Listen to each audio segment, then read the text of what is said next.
Gerald McCoy. Secondary, Devin Singletary in the backfield. Bills have it after a Jets. First and 10, that's deflected and picked off Mosley. He'll take it in. Now, stiff arm and he throws down the defender. Stiff arms of crap out of Drake Kirkpatrick right there. Going down again. That's Q. Ren Williams. Fighting through contact, fighting through offensive linemen, beating the double team, multiple moves stacked into one. Just a play of pure domination. This is actual film. This is actual football talk. It's a football show. We're supposed to talk football, not storylines.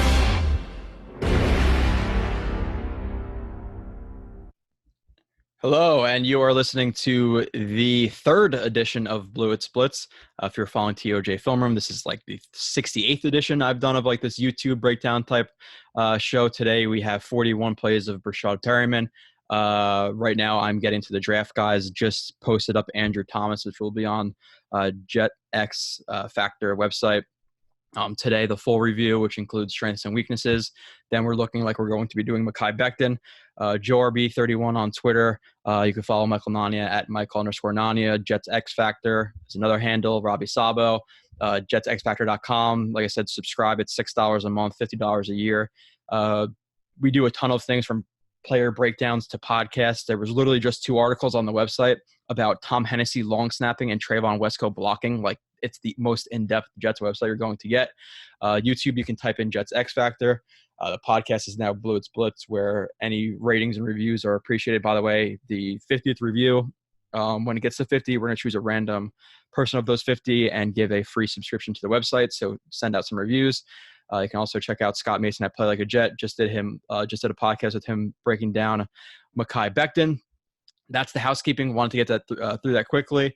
I am joined today by somebody I would call a friend at this point. We shoot texts and stuff like that, so I think it's pretty cool to be at least I'll call him a friend with an ex-Jets player, which is pretty dope in my opinion.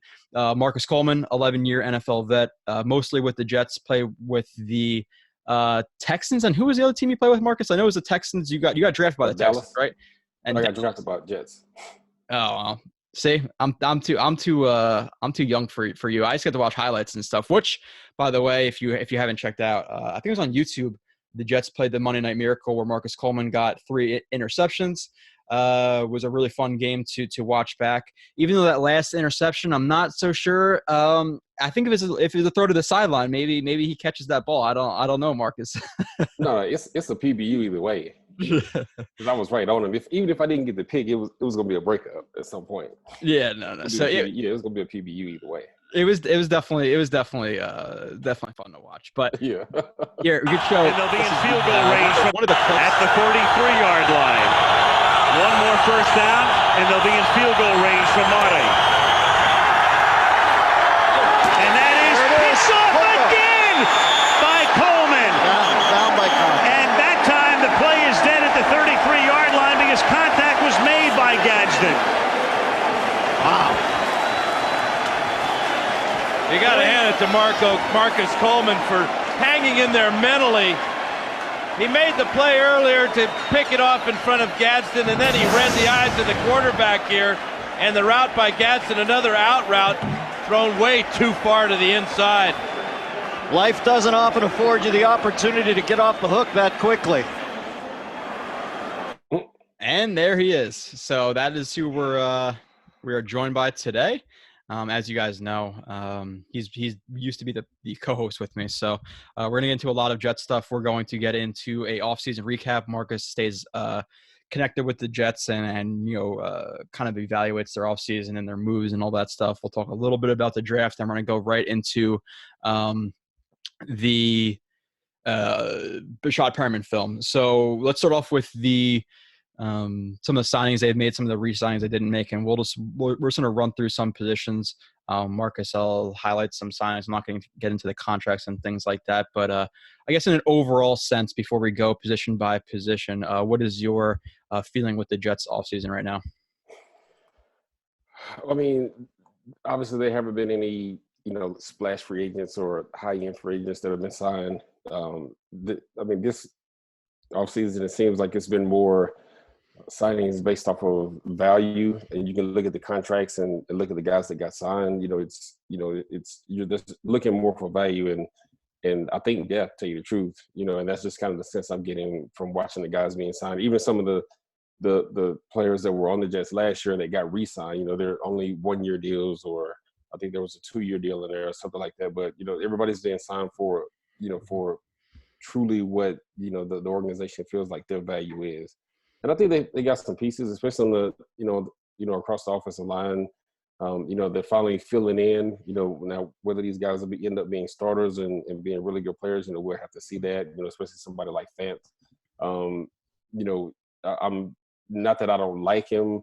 I'm just, kind of on the fence about, is he going to continue to just be more backup average player, or is he going to take that next step to be, a starter and end up being, a premier lineman in the league? I don't, only, time will tell with that. But, I mean, so far, nothing to just rave about, but, I would say overall just good signings, if that's what you want to call it. Nothing spectacular, but there's still a lot of work to do. Still got a lot of holes to fill, especially, at the skill position, on both sides. There's, and I'm hoping that, I guess they're going to depend on, the draft, which is usually how you build. And, from where Joe Douglas is coming from, Philly kind of has that mantra, you build through the draft, and some organizations do.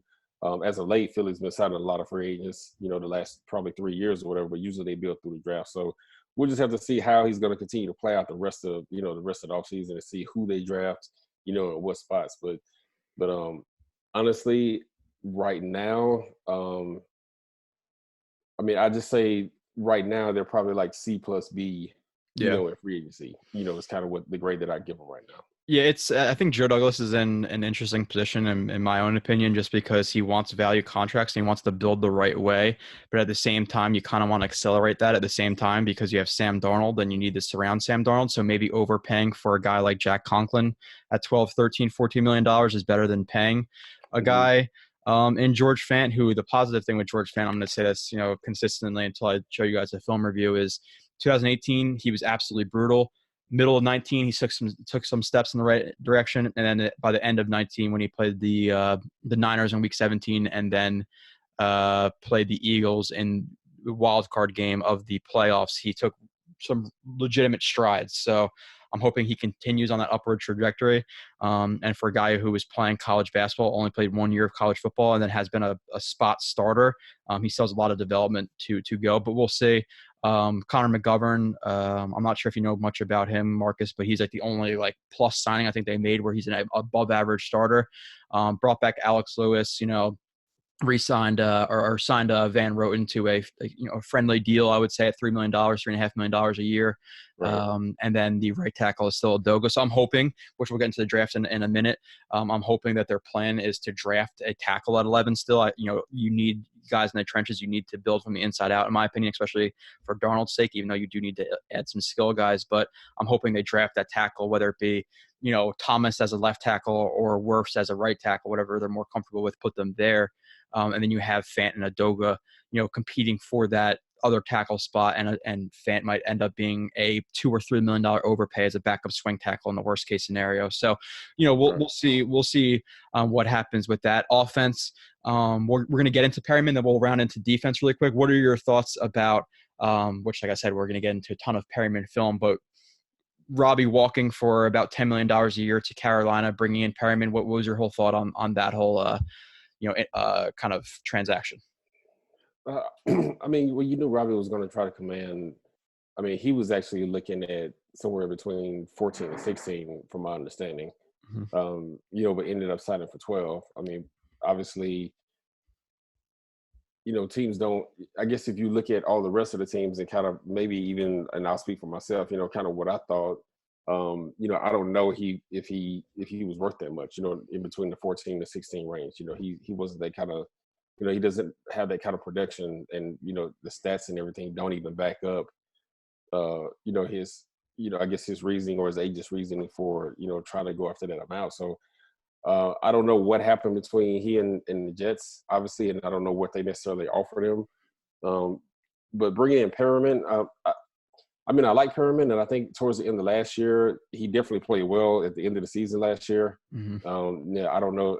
Obviously, I mean, you like to see certain guys, you know, especially skilled guys, you know, go through the season and progress. You want to make sure that you get better, you know, as the season goes on. You know, I don't know if he's going to be the guy that's going to end up being the number one though. I guess what you know what I would have to say. I think he's a good receiver. I think, you know, he can do some things that help Sam Darnold out, but I don't know if he's going to truly be that number one guy.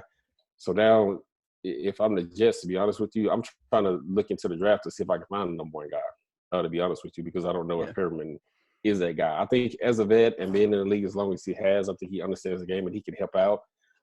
But I don't consider him a number one. He's probably a 2 or a 3, you know, personally in my book.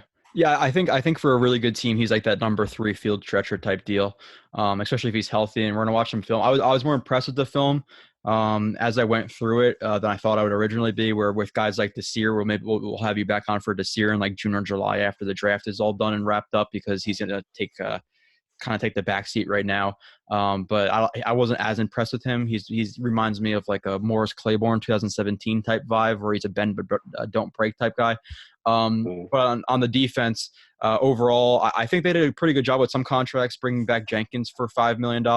Actually, before we do the defense, I want to get like a quick opinion from you, because a lot of people with these contracts, you know, they wanted Graham Glasgow, who got like $11 million, whatever it was, or $10 million from the Broncos, and the Jets should have offered 12.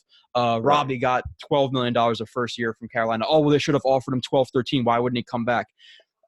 There's so much that happens behind the scenes that fans don't know about. What if the Jets were offering Robbie Anderson $13, $14 million a year, but Robbie Anderson wanted to play for his old coach and didn't want to play for this? Maybe he doesn't like Rule. Maybe Glasgow didn't want to come to New Jersey. There's so much stuff that happens behind the scenes that fans just automatically assume, where if the Jets offered any one of these players the same price or a little bit higher, they would automatically come. So from your experience, how much do you, and you were a little, you know, you were less in the social media age like it is now at Twitter, which is just crazy, where fans literally figure out things before players figure out. Like when people get traded, you see players quoting it and being like, I'm traded, like what?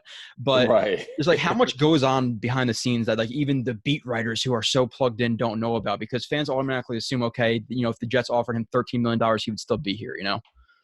Yeah, well, honestly, a lot goes into the behind the scenes, to tell you the truth, and it's not always about the money. To tell you the truth, it's you know, because I can promise you there are several deals where teams where the player may be and they're getting offered the same money, you know, with their former team and with a new team, and they just decide to either, you know, for example, like Robbie wants to play for his old coach, or the player doesn't like the organization that's there right now, or he just wants to change the scenery, or I mean, there's so many things that go in, you know, that go on behind that, you know, that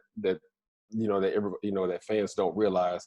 And then, you know, things as small as you know, the workout bonuses may be different, the guarantees may be different, and you know, you don't usually find out about the actual contract until, you know, days later.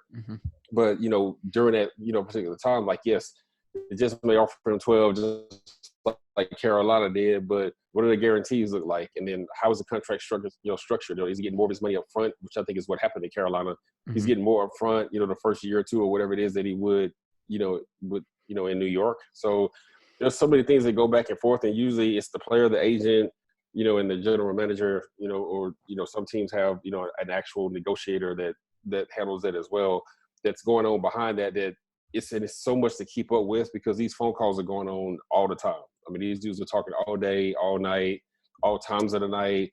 And as much as the beat writers want to be involved or want to, you know, put something out there, they don't really know the whole story. They only get bits and pieces of what either the team tells them or the agent tells them or whatever it is. And sometimes that is why you'll see something put out from the media, but it only pertains to one specific thing. And a lot of times it's driven by the agent as well. I don't know how many people know that. Like the agent will, you know, call Schefter or call whoever and be like, hey, this is what we're doing. You know, drive up his price. Yeah. So, you know, and, you know, so they'll put something out, and now if there's another team that's interested in their client, now they're trying to figure out what's going on because this agent, you know, has put something out. So there's a lot that goes on, you know, behind the scenes that, I mean, we wouldn't have enough time to talk about it today. There's so much that goes on, to be honest with you. There's always constant conversation, always constant negotiations going on. Everybody's trying to get leverage in some kind of way. So, and it's hard to keep up with everything. So, you just have to be patient and wait for it to come out. Well, people think it's Madden, and okay, the Panthers are offering $12 million a year. I'm going to offer 13. He's going to sign with me. So it's not that simple. Just like with Jordan Jenkins. Oh, well, Jordan Jenkins signed for $5 million a year. Why didn't the Jets sign him for 4 years at $5 million a year? You don't understand that the player is banking on himself for that one season to get a higher contract. He doesn't want to be locked into $5 million a year for 4 years. So, but overall, I thought the Jenkins contract was a good contract for $5 million a year for 1 year. I think he's a solid player. They brought back Burgess Hewitt at inside linebacker, and I'm not sure. I'm not going to try to actually. I'm going to try to pronounce his name and make myself look like a fool. Owusar from the Ravens, I think his name is Peanut, the backup inside linebacker. They signed him. Who had a good year in 2018 with Mosley. And I'm hoping, me personally, I don't know about you, Marcus, I'm hoping they don't cut Avery Williamson. I think Avery Williamson's a good player when he's healthy. Obviously, tore his ACL in the second preseason game last year. Yeah. So with the linebackers, what are your thoughts with some of those guys? I'm not sure if you're familiar with, I'm going to call him Peanut because I'm not going to try to, like I said, do that all the time. But do you think they get rid of Avery Williamson? What do you think they do? Because he carries like a $7 million cap hit, but a lot of people say, okay, well, you don't need 2 inside linebackers. But I think with a guy in Mosley who is I think he's a top 5 inside linebacker, and I think Avery's a guy who's underrated. He's decent in coverage, but a really, really good guy in the box in the run game. And having those 2 guys together, I think would add a lot to their defense, and especially for a Jets team who doesn't have a ton of talent on their team. I think keeping talented guys for a relatively low cap number at $6-7 million is a smart thing. I don't know if you disagree with me there.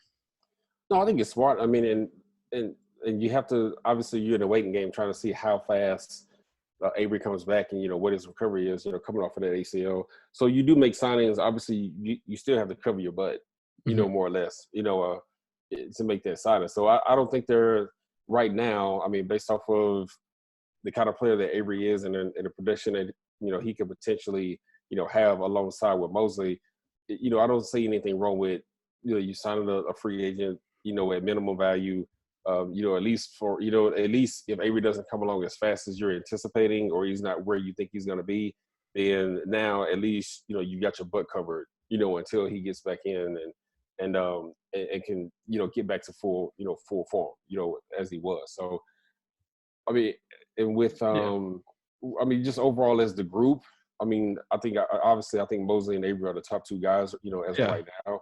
And that they want, and I think the Jets know that. So, they were just waiting on Avery. Yes, they're signing other linebackers to trying to fill that spot, just to have some depth just in case.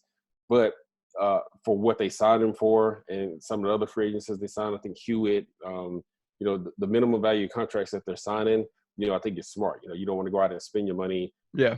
Especially when you've already got 2 guys, at that spot taking up big money, and they're huge cap hits. So, no, I think that was smart. And that's why I said, when you asked me earlier, everything right now is just specifically about value. They're still trying to save as much money as they can, but be able to fill in certain spots and get good depth. At least get average, to just above average players right now, at minimum value, if that's how you want to call it.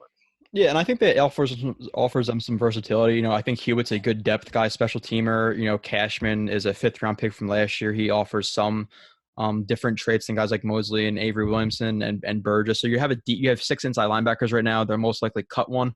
But I think it offers them some versatility where you could have Peanut, who's like 225 pounds, playing on the backside, run and chase type, where you could have Mosley as the Mike.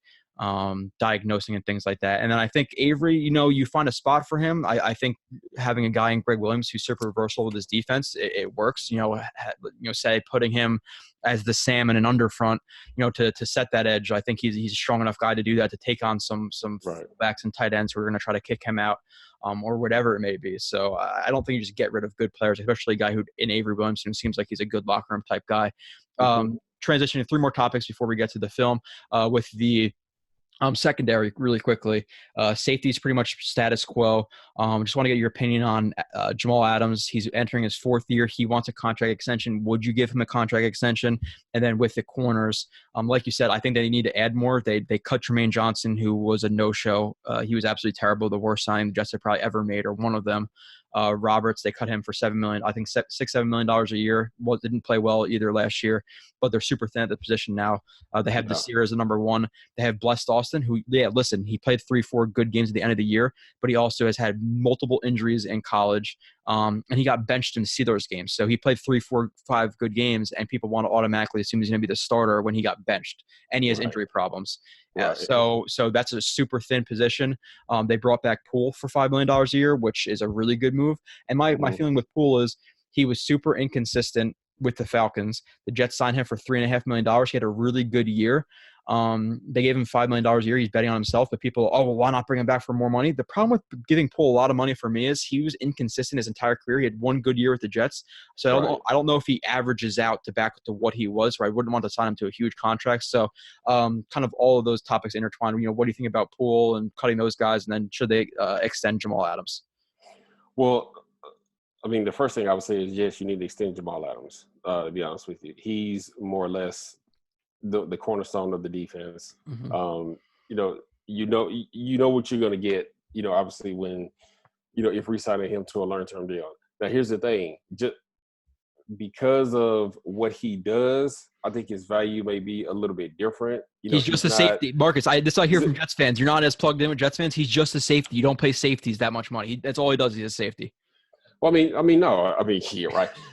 No, he does a lot, but I would say he doesn't do, he probably doesn't, just because he's up close to the line and he's in the box most of the time. Yes, he covers tight ends, but he's not like a Malcolm Jenkins or McCourty or I'm trying to think of another safety that's similar to that. Smith. Smith or even a Minkah Fitzpatrick. He doesn't end up covering wide receivers in the slot. He's not that kind of safety. So to be honest with you, now I understand what the market is, and I understand, if the Jets do decide to give him a long-term deal, it'll probably be more money than where he may get elsewhere, just because he doesn't do a lot of the things that I said. And that, and believe it or not, that is, that does determine, or take value or add value, depending on who you are. That's why Malcolm Jenkins has been able to continue to get paid, the way that he has, because he can be in the box, he can line up in the slot and cover the wide receiver, he can cover tight ends, he does all the above. What we've seen with Jamal, Jamal's mainly just covering tight ends, or he's right up in the box next to the linebacker, coming off of the edge, things like that. Mm-hmm. So, unfortunately, and this is how he may get classified, he'll just get classified as an in-the-box guy. He won't be, noted as one of the other safeties, like the McCourties or somebody that are, covering guys in the slot, doing a lot of those things. But at the end of the day, I think because of his production backs up who he is. I think he wants to be in New York, and he wants to, continue to help this team grow and build. So I think you sign him long term. That's just my personal opinion. You get a great guy on the field, you get a great guy off the field. You can't go wrong with that. With the Poole signing, I agree with you. Okay. I would have signed him with a 1-year deal, myself, because of the inconsistency, and I'm not going to give you a long-term deal for, and it wouldn't be crazy big money, but, just for double-digit millions or whatever it is when you've been inconsistent your entire career. You've only had one, really, kind of one good year. So, no, I definitely agree with that. With Roberts, I think it was time for him to go, to be honest with you. Same with Tremaine. And I don't know what Tremaine's deal is. I don't know who's in his ear, who he's talking to. I've actually had the opportunity to learn a little bit more about Tremaine from, a friend of mine who coached him, when he was in college. So I kind of understand the mental makeup, and he was just kind of telling me the stories of what kind of guy Tremaine is. And you kind of see, and the more he would, tell me things, and the more I would watch him, I see some of those things come out. In my opinion, and I'll say it, and I don't know what connections you have with whatever. If you don't want to say he gave up, he's a quitter to me, because when I watch him with the Rams, he was a completely different player. He wasn't the most athletic player, but he was definitely a smart player who would jump passes, things like that, play with good leverage. And in the Jets, he would just open up and just give up everything, even deep. Like, he didn't get beat with the Rams deep, but at the Jets, he just completely disappeared. And to sign him for like $14-15 million a year, it was a complete bust of a signing in my opinion. No, I agree with that. No, I absolutely agree with that. And I think he got lazy, and I don't know what it was. So I don't know what he's dealing with or what it is, but the guy that we saw in New York is definitely not the guy that we saw with the Rams. No. Not even close. And I think, I mean, and honestly, some of that kind of goes with coaching. You got to know, and nothing against Greg Williams, and I know, me included, a lot of guys love Greg Williams, loves who he is and the kind of guy that he is. So I actually don't knock him for anything. But, I mean, you got to have, other guys. That's why you have a staff to figure out, okay, what's wrong with him? What's wrong with him technically? I thought he got too heavy, gaining weight or whatever, and he got slower. He got a lot stiffer. And he just looked like he really looked like he just got lazy and was just kind of out there, knowing that he was getting the check and he was just kind of out there. You hate to say that about a player, especially as a former player. You hate to say that about another player, but that's what it looked like. Wrong, but that's what it looked like. Listen, man, I know you guys have like a fraternity with NFL players, but if you see a guy quitting, you see a guy quitting. Just like if I see a bad cop doing bad cop things, I'll call him a bad cop, So right, it is what it is, So if you see, and the Jets got burned with that, multiple times in the last couple of years with Tremaine Johnson and Wilkerson, guys who get their contract and they just lay down. Right. But yeah, with Adams, he's different than those guys you said. The thing I think he offers more than those guys is blitzing. He missed 2 games in the season, and he I think he was a sack and a half away from the all-time record for sacks from a safety. So he does a lot of things, and he's a top 5 safety in my opinion. He's different than some other guys, but he's gonna want the highest paid. He's gonna want that title of the highest paid safety for this year, which I think it's smart to extend him now. One, he's a great locker room guy. He's the lifeblood of that defense. Mosley's like the quiet assassin type leader guy. And the cap goes up next year, and it's just going to get higher and higher and higher and higher. The Jets aren't paying a ton of people now.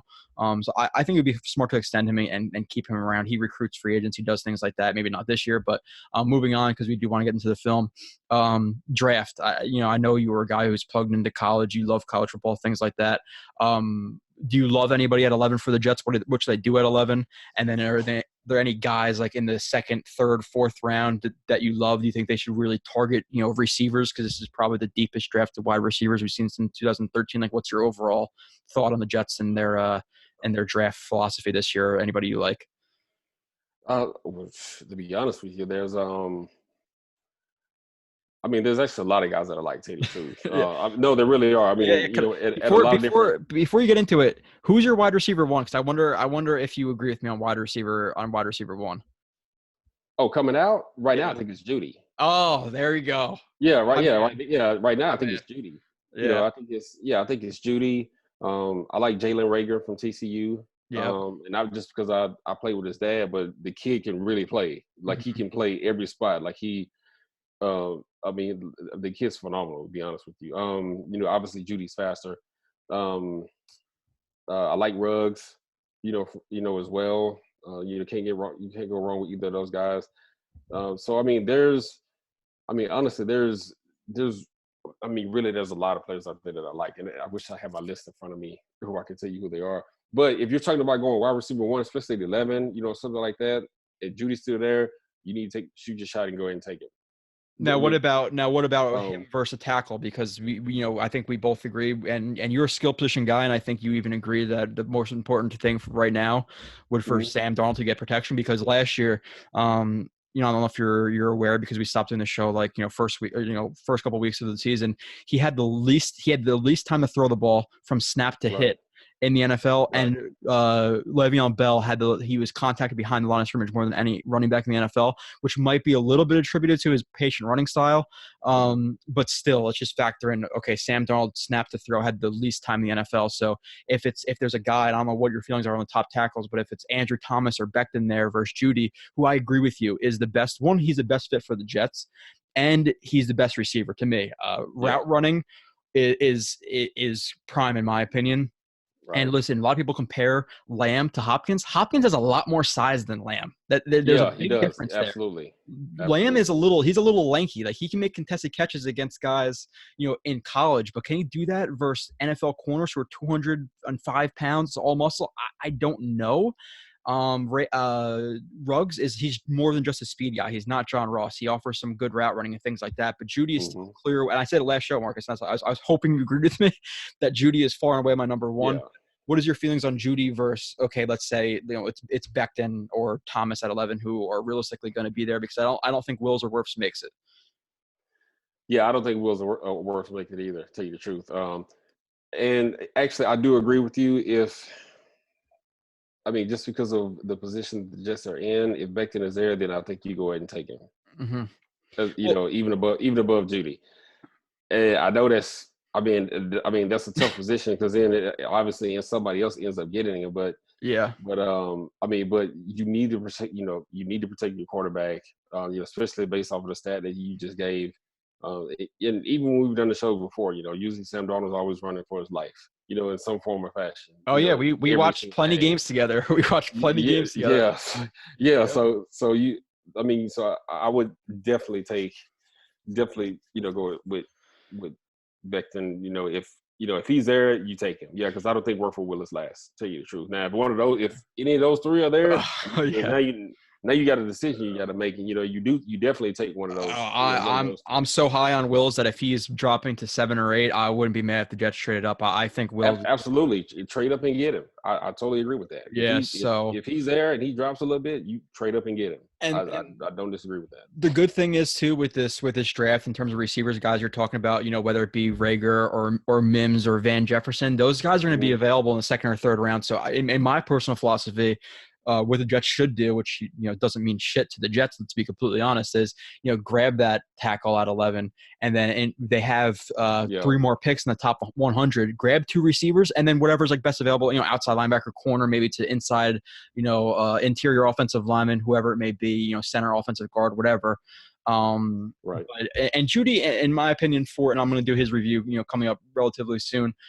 He's the best fit for the Jets. One, they have a field stretcher already in Perriman, so I don't think you need another one. Obviously you could use him, but in Ruggs, you could argue Judy versus Lamb. Lamb is more the contested guy. He'll catch some balls in the red zone and things like that. But like I said, I get the comparison to Hopkins, but that's not an easy transition to make. Hopkins is the best receiver in the NFL to me, which, by the way, the Cardinals got away with highway robbery. Regardless, is absolutely ridiculous. And Adam Gase's offense is more on like spacing and running really good routes and being open when you need to be open, because it's a lot of multi-layered concepts. And I think Judy, in terms of his route running, is the best fit for his offense.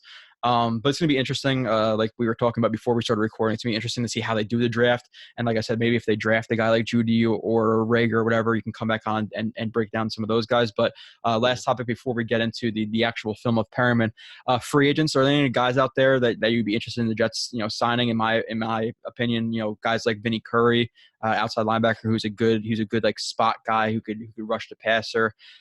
You have a guy in Cameron Wake who's still out there who's like 80 years old, but he's a really good pass rusher still. Any corners? There's Denard out there. There's also, which by the way, the Bengals got rid or didn't resign Denard, but paid Trade Waynes $15 million. I don't know I don't know why. At that point, you should have just kept Dre Kirkpatrick if that's the case. Yeah. I mean, and Dre's better than Trey. To be honest with you. So yeah, I really don't understand that move. I'll tell you the truth. I mean, honestly, the guys that are still left, they're not going to want to pay any money for. Like Clowney's out there, Logan Ryan's out there. Yeah, those two guys, and for me, Clowney is a guy like, listen, I think if you're one piece away and you want to pay him $16 million a year, then fine. But I don't think the Jets are in the right position to play Clowney. And then but he doesn't want any more 1-year deals. Like, he's trying to get a long-term deal, which I don't blame him. I mean, he's due, for a long-term deal. So even if the Jets wanted to do that, I don't think he does that. Unless it comes down to like crunch time at the very, very end, then he may consider doing it. But he's not going to do that right now. He's looking for a long-term deal. Yeah. I mean, and honestly, just because of how the Jets are signing free agents this year, obviously I'm not in the room, with Joe Douglas, but most of the guys that are out there that, I feel like can contribute and come in and contribute immediately, they want too much money. So it's just, I don't really think there's anybody really just out there like that I'm saying, yeah, you need to go get this guy, you need to go get this guy, because, either they want long-term deals, or even on their 1 or 2 year deals, they still want too much money, for what the Jets are trying to pay. Yeah, I think the only thing the Jets could do in this 5th, 6th, 7th wave of free agency is address some of the holes, so it gives you some more draft flexibility. Maybe adding a guy like Darqueze Denard from the Bengals, who I think is a solid press guy. Like I said, maybe a Vinny Curry or Cam Wake, or honestly, and a lot of people will be like, oh, what the hell? But like a Taylor Gabriel from the Bears, not as a number 1 or number 2, but a guy, you don't have a number 4 right now. They have Vincent Smith right now. For a team who runs 11 personnel a ton, they need a 3rd, 4th, 5th guy who are solid. They don't have Demaryius Thomas anymore.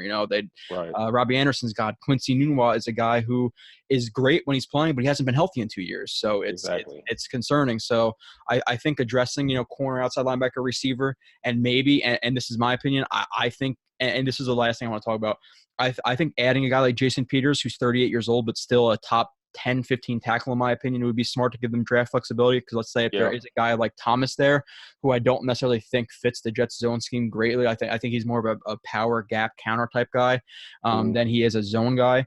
And you have a guy like Judy sitting there. If you have, a guy in Peters, that gives you some flexibility to take Judy, who I watched 8 guys. I watched the 4 offensive linemen, the 3 receivers, and Chase on. Judy's my number 2 overall player. So, and Becton's like number 7 or 8. So, I think it'd be smart to give them some flexibility. So what do you think about Peters and then trading for Trent Williams? If the Jets have to trade a 2nd or 3rd round pick for a guy who clearly wants out of Washington, 32 years old, but he's still top 5. He's elite tackle still. So he's still an elite tackle. If they can figure out a way to work off to pull off a trade with him, and maybe they're waiting until the actual draft to do something like that, they need to definitely do that. Especially if he has interest. I mean, obviously he wants to leave Washington, so he'll go any. I think I don't want to say he'll go anywhere, but he's going to have his share. He's going to have his say in where he ends up going, to be honest with you. He's not just going to go out and sign with anyone. If Trent Williams is available, I would definitely, try to make a trade or work out something to get Trent Williams. And I actually agree with, and I forgot Peters was out there. I would definitely sign Peters. Just sign him to a 2 or 3 year deal. I mean, obviously, he's on the back end, of his career already. So he's not going to command a lot of money, but for the kind of player that you're going to get, paying him a little bit more than what you may want to spend, for him is worth it. And obviously you can end up drafting someone, drafting this replacement, 2 or 3 years down the line or something like that. So you do get that flexibility. You get that flexibility either way with, depending on, and I can't remember what the number is, how many draft picks the Jets have in order to get Trent Williams. So you just, it just depends on who wants what. Well, what the Redskins want. Yeah, they have 1 first, 2 seconds, 1 second, 2 thirds. So if you want to throw up a second, listen, that gives he's still an elite player for 3 or 4 or 5 years. Listen, he's worth a second or a third for sure. He's 32 years old. He's going to want a contract maybe $16, $17 million a year. I'm okay with paying it. Hopefully he's healthy. But it offers you flexibility, like I said, so you can go BPA. Like I said, you could draft Judy at 11 if you have a Trent Williams. Now, would you still like to go offensive tackle? Maybe. And then you sort of tackle opposite of Trent Williams and he starts, in 2-3 years to take over for Williams at left tackle, whatever it may be. But I think it gives you that flexibility in the draft you need. And it's insurance too. You don't have to go tackle there. What if all the tackles are gone? There's a possibility the tackles are gone, and then you're running into 2020 season with Fant and Adogo, which is not ideal. So right. I think adding one of those guys is smart for the Jets. Hopefully Joe Douglas does it. But let's get into the plays of Breshad Perriman. Like I said, Marcus, you've already been on for 40 minutes. Anytime you got to drop off, just let me know and I'll finish it solo. But we appreciate you coming on for even 1 or 2 plays. So for this play, he's on the bottom. Actually, here, let me do this too, and I'll read these off, and then I want, if you disagree with any of these throughout the film review or what you already know of him, go ahead. But Breshad Perriman, 26 years old, 6'2", 215. Strengths for me, size 6'2", 215. That size speed combo is good. His top end speed, he ran like a 4.26 at the combine. He still shows some of that. Acceleration, he varies his route speed, tracks ball very well, will box cornerbacks out for ball, offers some yak ability, strong hands, plucks balls outside of his frame, body control, holds his line well, will press into corners to create room on breaks, will attacks cornerbacks leverage, uses hand or chicken wing to create room or push off in routes, decent at finding a soft spot in defenses, hands catcher, shows some variety in releases, able to maintain good top-end speed while looking back for the ball, forces cornerbacks to open early because of legitimate deep speed, okay variety in overall route running techniques, including get even, shuffles, skip steps, foot fire, short strides. And for weaknesses, I have down route running needs work overall, which you'll see on the first play, rounded routes, needs to commit more to breaks, needs more aggressive stop steps, needs to fight to stay over his toes on his breaks. Shoulders come up high too often before breaks, tipping cornerbacks off. Spotty injury history, can get better with hand fighting, being more ready for aggressive jams. Doesn't bring same intensity into all routes, especially when he feels he won't be targeted or sees help deep on a deep route. Could add variety to releases. Too often cuts off inside foot on inward breaking routes or vice versa. Needs to get hips out of routes quicker. And 3 more, very inconsistent break step. Would like to see him attack blind spots more and needs work on speed cuts. And all that stuff you're going to see in this in this breakdown for the most part. And I believe I'll just play it too while speaking. He's on the bottom right there, Marcus. And this is an example of, which is not, it's not a terrible route on the bottom, but this is where I talked about where he needs to commit more to his breaks. You see him on the bottom right there. You really want to see him throw that stop step out. People call it break step. People call it a stop step. Whatever you want to call it. I call it a break step. Break, B-R-A-K-E, not B-R-E-A-K. Right. So I think you don't ever want to like lunge into it, which I think he does a fine job throwing to his body. I think he does a fine job throwing that step out there. But what I want to see more is him not sitting back as much as he does. You see how he's like, and I don't have to explain this to you, but for the people who are listening, he's sitting back like almost into a chair into his break. He's not committing fully to his break, which is going to take him longer to get out of his break. You see at this top, there's some dead time right there at the top of his break. So I'll just see more, chest over his knees right there and get out of that break faster. I don't know if you see anything different, Marcus. What are you seeing from this break on the bottom from Perriman? Well, no, I mean, I see exactly the same thing that you're talking about. And I think because of his body posture, it does, it takes him longer to come out of his break than it would if he has his as you explained it, his chest over, his chest over his knees, or a more, somewhat upright position. The thing with longer guys, and this is all longer guys, where you're playing wide out, even at corner. I mean, I had to change this up when I was playing. When you're a longer, taller guy, you have to focus on one. It starts with keeping your body posture, at a certain angle, whether it be, a little bit over your knees when you're coming out of your break, or still a little bit more upright when so you stay above your frame. And then for a lot of guys that are long striders, or even fast guys, you really have to chop your stride down. So what I mean by that is you just you lift your knees up a little bit higher, and what that does is you get a little bit more turnover, but it cuts off about half a step each time you step. So in doing that, it allows you to keep your footwork and keep your hips and everything underneath your frame. So now you can make these hard cuts, or you can take the hard break step and come out of your route quicker, and snap out of it. With him, you see how he just kind of glides into it, or he's trying to slow down. He's sitting back. He's over, to me, like he's still overstriding, like right at that point where he could be a little bit more upright. So you want to see those steps more under his frame a little bit. You want to see it. You want to see his feet under his frame a little bit more. So now he can, create those angles to come out of the break a little faster. Because here, I mean, even though the DB, yes, is worried about his deep speed, but because he's so slow coming out of the break, the defensive back has a chance to recover, and he's right on top of it. If that makes sense. Yeah, no, it definitely does. Yeah, so next play, and like I said, some of his route work definitely, and there's some flashes of him running some good routes, but overall, you're going to see a decent amount of rounded routes. Like I said, when you're cutting inside, you never really want to break off of the inside foot. Sometimes you see him leaning a little bit. Like if he is making a speed cut, you kind of see him cheating where he's leaning a little bit before he takes that, the break step, B-R-E-A-K. Maybe I should just come up from different words for the steps so people don't get confused. So and this play, you could look at it from two different ways. He's on the bottom right here. And the first down marker it's a little, you can see it right here on the top of the screen. It is the 24-yard line, and I think for me, I think he cuts a little bit too soon. It's not anything drastic, and a lot of people will say, okay, well, he should have kept running his route, and you could look at it two ways. Maybe he should have kept running his route. Did he know that there was some congestion in the middle, so he wanted to kind of sit in the soft spot and wait for Jameis to hit him, or did Jameis know he was going to sit in that soft spot a little bit and throw the ball too far in front of him? You could offer some more insight into that, Marcus, or maybe you disagree that it's an either or type of thing, but regardless, I like the adjustment to the ball. I like the body control right there. Obviously, hands catch. He catches the ball. He is able to bring that in. So I like the adjustment to the ball and the catch. The route. What are your thoughts on that? Should he have kept running it? Was he trying to sit in the soft spot and Jameis led him too far?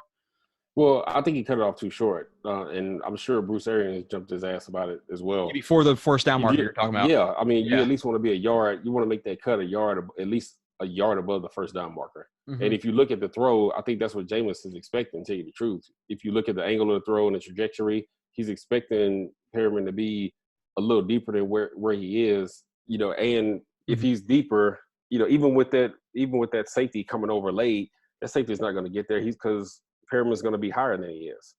So he's not going to even have an opportunity to get there. So if he runs his route, at the correct depth, which I think this is what the problem is, based off of the first down marker and just looking at the throw of Jameson, he cut it off short. So, I mean, he's got to improve with that. And that's in every offense. You're not just running right at the marker. Usually your target is a yard past the first down marker, especially when you're running these quick, in cuts, drag routes, smash routes, anything like that. You want to at least be a yard, a yard to 2 yards, in front of the first down marker. Yeah, because even if you do have to attack the ball or like flatten out the route, like people say, to kind of limit the cornerback's effectiveness on driving to the ball, you want to offer yourself a little bit more insurance with the route. So, so Perriman defeat arm.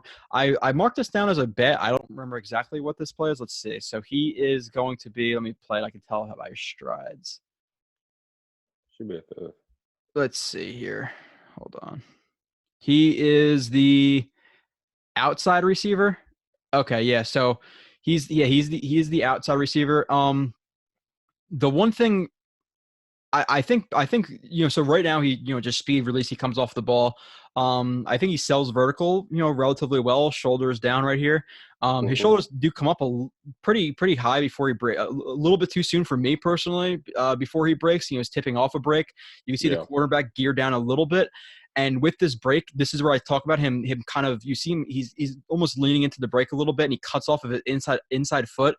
I don't know in many situations where you want to cut off your inside foot. The way I have learned, like even like speed cuts and things like that, you're just not going to take a stop step. You're just going to break. So and that's still off of the outside foot or the direction you're cutting in, or the opposite foot of the direction you're cutting in. So I don't like the fact that his shoulders come up a little bit too high right here before the break, and that he's cutting off of the inside foot. And then paired with that, I'll like to see him defeat that inside hand, because that hand of the corner, obviously the corner's hips are opened outside. And if even though he didn't run the greatest route, if he was to defeat that arm, he's pretty much he wins that post. He wins the post, yeah. So, but he doesn't defeat the arm even with a rounded break. So, anything to add to that, Marcus? And I'll play it again in full speed. No, I mean I think you're exactly right. To tell you the truth, one, you want to cut off the outside foot, and two, be more violent. Crossing the face of the DB. If he knocks the hand down now. Because without defeating the arm, the arm of the defensive back, he uses your momentum to, continue to turn with him. When in essence, all you got to do is knock the arm down because he's already locked out. Yeah, so look at all that movement he creates from throwing out that it's like a containment punch like that. All that movement is all from Perriman. He's not going to stick with that route if he defeats that arm. Exactly. Yeah. So if he just knocks the arm down, he's gone. That's 6. I mean, he can tell you the truth, and he beats the route. But I mean, this is obviously something he's got to get better at doing. And again, just remember, I guess full time, you got to remember with the injuries history, how him coming out early, he's still learning how to play wide receiver. Let me tell you, to be honest with you. Yeah. And honestly, and this is just my opinion, I do think he was, even towards the end of the year when he was playing well, he was more a product of who he had around him. I mean, you playing with Mike Evans, Godwin. That's his name. When you got guys like, you got guys like that, around you and they're drawing all the attention, somebody's got to be open, and it just so happened, it ended up being Perriman. So that's why right now, actually going back to a conversation that you had before, whether it be Judy or even CeeDee Lamb, to tell you the truth, or even, somebody like a Jalen Reagor or the kid out of Colorado, I can't remember his name. They're actually, ahead of most college players in regards to their route running. So Perriman can end up being the deep guy and let those other guys be the ones working the middle, working the curls, the digs, speed, deep, whether it be comebacks or speed outs. I would let those guys, work that, that part of it, and really kind of let Perriman be more the deep guy. Yeah. And a lot of people, and listen, I definitely don't know everything, but I see a lot of draft analysts saying that Ruggs would be the best fit for the Jets. I don't understand that at all with how Adam Gase runs his offense and already having a deep threat guy like Perriman. So I don't agree with that at all. But, and like you said, I think Lamb is even a better fit than a guy like Ruggs. So like Ruggs, yeah. Yeah. So right here you have cover one, and this is a better route from Perriman. He is the number 2 on the top in the slot until obviously Godwin has that that motion. So this is a better route for me personally. I like, you could see where he starts out, and then you're gonna see him stem towards the corner to make him feel uncomfortable. You don't want to just let them maintain their leverage because they're gonna feel comfortable. So he gets on the toes, and he gives them like a little. This is what I call, like, he breaks them down, or he gives them a little bit of like a short stride right there, where he shortens up his strides, and it looks like he gives them a little head stab outside. Corner fights to maintain that outside leverage, and boom, he's wide open on the post. So this is a much better route for me from Perriman. So like I said, he shows flashes of that route running. Do you agree with that, Marcus? Yeah, I think that was a good route. I mean, it's just a stutter post. And obviously the corner's eyes are bad because, that stutter's not great. It's not bad, but it's not great, to tell you the truth. Well, corner played it bad by opening up his hips like that. He kind of screwed himself. But to Perriman's credit, at least he sells it. You know what I'm saying? He does a good job of selling it, lowering his hips, breaking down, making the corner think he's going to snap off the route, and then continues into the post. So so that's a decent route. Yeah, if the ball's thrown, I think he's open. Yeah, it's 6. Like I said, he shows some flashes. Like I said, I don't ever see like top notch route running from him, but overall it's not terrible. It's just not good. But I think with guys like him, where he offers this size and speed that he does, and the ability to win contested balls, obviously you'd like it to be perfect route running, but it isn't necessarily needed at all times. And like you said, he's not a number 1, a number 2 maybe, but like a number 3 deep threat, fine. Yeah. So let's see this one.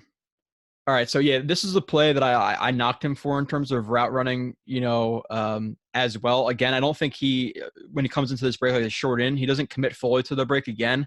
And he's not really getting that break foot, the right foot, like upfield enough where he can break off of it, sharply inside on that in route. And the second part of the route that I don't like is that he doesn't flatten his angle right here. That the corner is in, let's just call it squat coverage, off man, whatever you want to call it. And you give by him kind of taking his angle a little too vertical right there, you're allowing the corner to undercut that route. So I would see him, as I say, air quotes, flatten your angle a little bit. So what do you think about the route and the route break right here from him? Well, I think initially he doesn't threaten the corner at all. If you look at the corner, obviously they're playing a little bit of zone coverage, like they're playing some corner 2, like Tampa. But he's not really threatening. He's not really threatening the corner at all. The corner's just sitting there. He's not making him move one way or another. If anything, stem him outside a little bit and give yourself a little bit more space to work in. When you're running this slant. Obviously, it's hard for him to flatten it out because as he's coming, you got the slot corner sitting in there. The nickel sitting right there, so you can't really flatten it out too much. But if you create a little bit more space, stemming them outside, making the corner move, at least shuffle outside a little bit. Now you give yourself a little bit more room to come back in and run this slant. But to me, he doesn't threaten the corner at all. If I was playing corner, I wouldn't move at all either. Because he's not really doing anything to me. He's just running straight. I guess the move or the shake or whatever it is slow, and now the corner has the opportunity to make a play on the ball.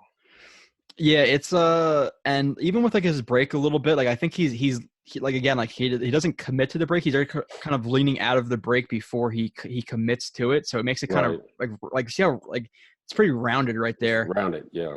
Yeah, and there's not a lot of explosion coming out of any of his breaks, to be honest with you. And with this, he doesn't explode out of his breaks. He falls into them, or as you said, he kind of leans into his breaks. There's no explosiveness, coming out of the break. Yeah, I think that break foot's a little bit too shallow right there on the right foot. That kind of makes his I call that, for me, that's break drive line. With that type of break right there, and break drive, that drive foot is really far outside of his frame right there, so it really forces it to be rounded. Yep. So at least he's more commitment from the route, and with flattening out, and you were right, with that guy being in there, and that's, I guess a little bit of an oversight by me with the corner coming in, but overall still with the route break, I didn't necessarily love it. And you saw the entire time with the corner's hips being pointed, he didn't threaten him at all. He took like 2 shuffles backwards, and that was pretty much it. So he didn't threaten him at all. And if you made him flip his hips, even just a little bit more to the outside, made him angle off, you'd had a much easier break inside. So this next route, let's see. Should be at the so top. He's right here. So they run like a. I'm sorry. No, it's okay. What the hardest thing Marcus was is driving me crazy. Wait until I show you when they wear their red jerseys with their gray numbers. You cannot see the numbers, and it's really hard to tell him and Godwin apart. You'll see, it's brutal. Oh. So they run like a I would call this like a smash variation to the bottom right there. Some people when you have like that in break, call it like China. We're just gonna go smash, and this is a little bit. He does this all the time. You're gonna see this a lot through his film. So he presses up the field. He does that little, I call like a hop step. See the left foot, so left. He does that all the time. Now, for me, it kind of throws off the cornerback's timing. You have to be careful, though, because right now you don't have contact with the ground. So I don't necessarily love that he doesn't have contact with the ground right there, but it kind of throws off the timing, and it allows him, in my opinion, to eat up less space before he breaks, where the corner maybe expects him to take another step. It's an okay break. I don't love it that he does it all the time, but he does this, like I said, hop step all the time. Closes the ground, hop step, breaks outside. He does this little push off of the off with the left hand into the left shoulder, and then he's listen, it's only a yard, but I think he's open. So I think that's a little bit better of a route than we've been seeing. But it's not overall. It's not like amazing, but I think it's a little bit better. Yeah, it's a little bit better. I mean, I'm not a huge fan of the hop step, to tell you the truth, for really the reasons that you gave. Being caught up in the air, and then now. I mean, honestly, as a corner, and I'm thinking about this, if you're giving me a hop step before you make your route, usually I'm going to attack you, especially if I'm studying, and I know you do that. He does it a lot too, which I was going to say. It gives it away. I'm going to time it out to where, okay, I know the hop step is coming, depending on what the route is, and I'm actually going to attack you while you're making that hop step. So now you just gave me an advantage. So I mean, that's why I don't like it. I like, especially with somebody with his speed. And I know we're in the red zone here, so it's kind of hard to do. But if anything, you still got to threaten. He's got to threaten the DB more. I mean, he doesn't really threaten him. He's just kind of running the route, if that makes sense. There's no real urgency in him getting out of the break into the route. He doesn't threaten the corner, if anything. I mean, the corner's playing inside leverage. Threaten is inside leverage. Threaten is inside shoulder pad. Make him, either shuffle laterally or open up, inside, and then snap back out outside. Yeah, you gotta be creative, especially because of where the alignment is. Tell you the truth. I mean, because honestly, if I'm Tennessee, instead of saying on this, I just look at my corner and be like, just give them a signal. We play in and out, and like everything's done anyway. So but if that Tennessee doesn't do that, which they don't on this play, you at least gotta threaten the defensive back's leverage. And try to either make him maintain that leverage, especially since he's playing outside, inside now. Mm-hmm. That you're running an outside route, threaten his leverage more, because here he's just running the route and just kind of leaning into the route, as he's done on the ones that we've seen already. Yeah, there's like the two different mindsets, and there could be more. You either are going to threaten vertically with your shoulders, or you're going to attack their leverage. Right. And here, obviously, he's playing so far inside, he does not want to get beat inside. So I definitely agree with you. Where attack his leverage a little bit, and maybe give him, a little bit of a rocker step where you're gonna Exactly. you're gonna come on that right foot and head fake inside, and then break back outside with that left. So attack his leverage, right off of the stem, and then give him a rocker to the outside. And like you said. And you're going to see it a lot, which is why I don't like it. The hop step, okay, if you're going to use it every once in a while, fine. But he uses it all the time. So, like you said, if you're studying this, which corners do, you're going to see that hop step, and you already know, one, he's going to be off of he's going to have no contact with the ground. So you have him for that split second, do whatever you want with them. And two, if he's going to do that hop step, then he's breaking that, the opposite way of that foot. So right here, if you're studying his film, he's breaking outside. So now you're going to fight hard to stay over the top, So I would see him change it up a little bit more because he does do that too much. Like I said, overall, it's not a bad route. I think it's a decent route, but there's definitely more he could have done, at least in your opinion. Like I said, there's gonna be some stuff I'm wrong on, but it definitely feels good to have a defensive back who played in the NFL back me up with some things. So it already makes my my head that's poofy a little bit bigger. I'm kidding, but okay. So he is on the bottom right here. They run like a tight inverted slot, whatever you want to call it, formation to the bottom. And so this release, to me, it's okay. What I call that as a shuffle release, when you're shuffling like that with your feet staggered and you're working laterally, automatically, it's called a shuffle release. And I'm fine with a shuffle release. It gives you some time to diagnose what the cornerback is doing. It lets you close the ground and get them on their heels a little bit, which obviously doesn't do right here. But my problem with this route isn't the shuffle release necessarily. You could think differently, obviously, Marcus.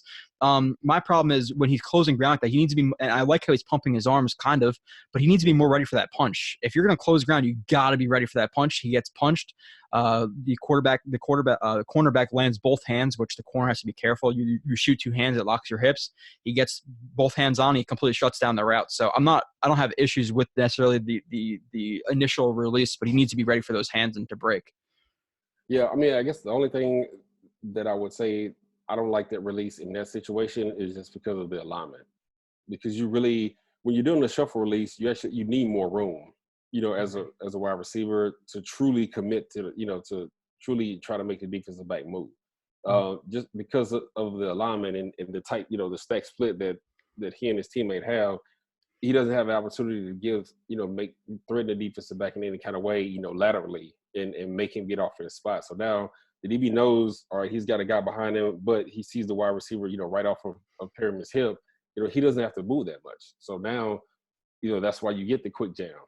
And I like to see him be, a lot more violent with his hands, especially if you're doing that shuffle release. Obviously a lot of guys, when they do it, especially bigger guys, they leave their chest exposed and they raise up. And the first thing, a DB does is, once he sees that open spot, he's punching, immediately. So, if you're going to do that, you got to be ready as a wide out to be able to be violent with your hands, so you can at least minimize the punch or, make him miss the punch altogether. That's just kind of what I see, from what he does here. Because once the DB gets his hands on him, the route's over. Because being caught in that shuffle release, you look at his base at the bottom, now his feet are wide, he's got to regather. At that point, the defensive back is in control now, if that makes sense. Yeah, no, it's harder to break off of when your base is that wide. Right, exactly, yeah. So the DB is in control now. That's why now, once he evens up with him and the DB's, got his hands on him, the route's over at this point. Yeah, see from based on what you're saying, you kind of want to see a more assertive release. Maybe a hard stab outside, or maybe even like a split release. At least what I call it, where you're going to bring that back foot back to create some room, but also be kind of attacking him leaning forward. Where maybe he's punching, now he's leaning a little bit into it. It's a little bit easier to defeat his hands with that like split release. But yeah, like I said, I don't love for the reasons you said, the shuffle release right here, because there's not enough room to do it. And he gets jammed and the play is over right there. Which, like I said, if he was more violent with his hands, maybe he does beat this and the corner is screwed, because when you're throwing both hands like that, it's locking your hips. Exactly. But he didn't give himself that opportunity. So next play. Get even swipe. This is at least what I marked as a get even. I don't know if it is once I watch it again. Okay, so the same formation. You call that like that stack split, inverted tight slot, whatever. People have so much different terminology. It's just absurd. Right. Yeah. So I don't necessarily love the kind of the wasted step right there. Yeah. That's a lot of motion right there from the beginning of his route, but he uses like that get even. I call that a get even, where you're bringing your back foot even with your front foot, and it's supposed to allow a two-way go right there. That's at least what I call a get even. But like I said, a little bit of wasted movement right there at the beginning of the route. Just giving them some arm pumps right there, fakes to the outside. The corner's not the best corner because he's already sitting back and kind of goes to like hug him, locks his hips out, and then it looks like it's hard to tell. It looks like he swipes it and then punches through or down with that right hand, so he gets room right there. And listen, maybe not the best release, but this is one of the plays where I talked about where Jameis Winston threw the ball to him a lot at the end of the season because of whatever. This is an example where in the NFL that's open, Marcus. No doubt. That's so. Open. What do you think about the release? I mean, it's a decent release. I mean, the corner's playing. I mean, even though it's bad, I mean, he's playing outside position because he has a post safety in there. I mean, that's one of the things that Seattle does. Mm-hmm. Especially against whether it be reduced splits or bunch formations, things like that. They truly use their help and understand what their help is. So that's why you normally see their inside guys that are covering the slide. They're playing outside because either a backer's there and you have a post safety there. But I mean, the release, I mean, it's not bad. I mean, if anything, I don't like the waste of motion, obviously, from the start. And I mean, and this is just me personally the little wide receiver or whatever it is that I played. I'm shooting inside right now. So now, and this is just me. If I see this corner lined up and he's playing outside, I'm going to shoot inside, really fast. I'm going to give him a fake outside and then shoot inside and then get back into my 7 route. What he does instead of wasting space here. And I don't know if that's a time. He bows it out or bows it inward a little bit. Yeah. I mean, but I would even take it in a little bit more. You almost make it like a true banana route. It's like an old school term for it.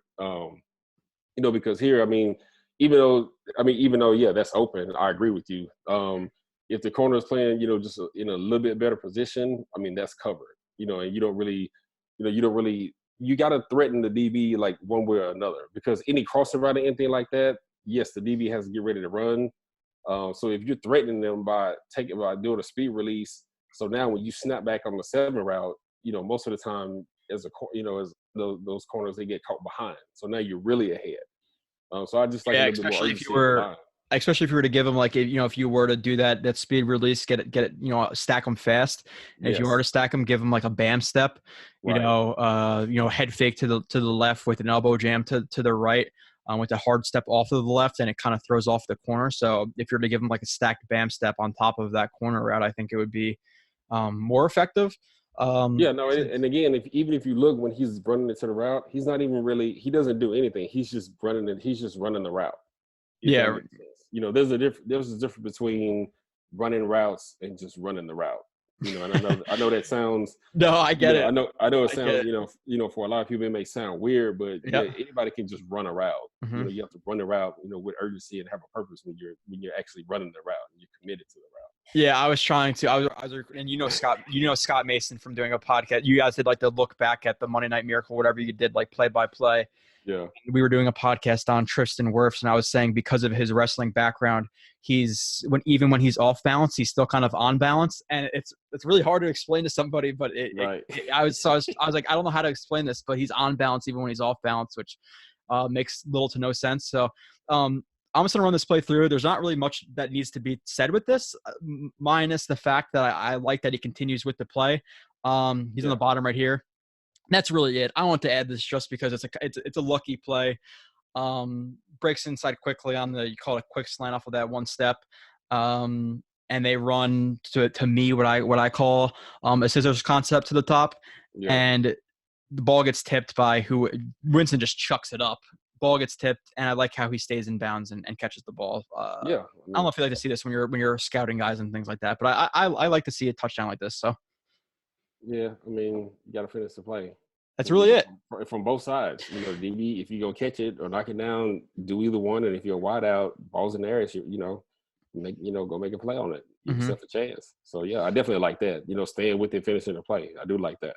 Yeah, well, there's guys in the NFL who at that point, once they're not targeted, will just give up on the play, put their head down, whatever it may be. Hopefully not a lot of them, but there are some who do it. So I just, figure I would point it out. So this play, okay, yeah, so he's in the motion right here, and they're going to run, like a pick on the bottom right here, or like intended to be a rub, at least in my opinion, and they are running. They're trying to lull this cornerback to sleep. You could tell, obviously, it's a man coverage. It's like you'd already tell from before the motion, like this corner's overlook, at least what I call it. And they're trying to lull him to sleep. Like, okay, he's going to the flat. So I like how he alters his route speed right here, where you can see that Perriman is running really slow. And then right here, he's going to kick into high gear. So I like that. And then I like the catch for sure. Like I said, he has the good body control right here. He tracks the ball well, in my opinion. Nice hands catch. So, what are your thoughts on this play, this route, this catch from Perriman?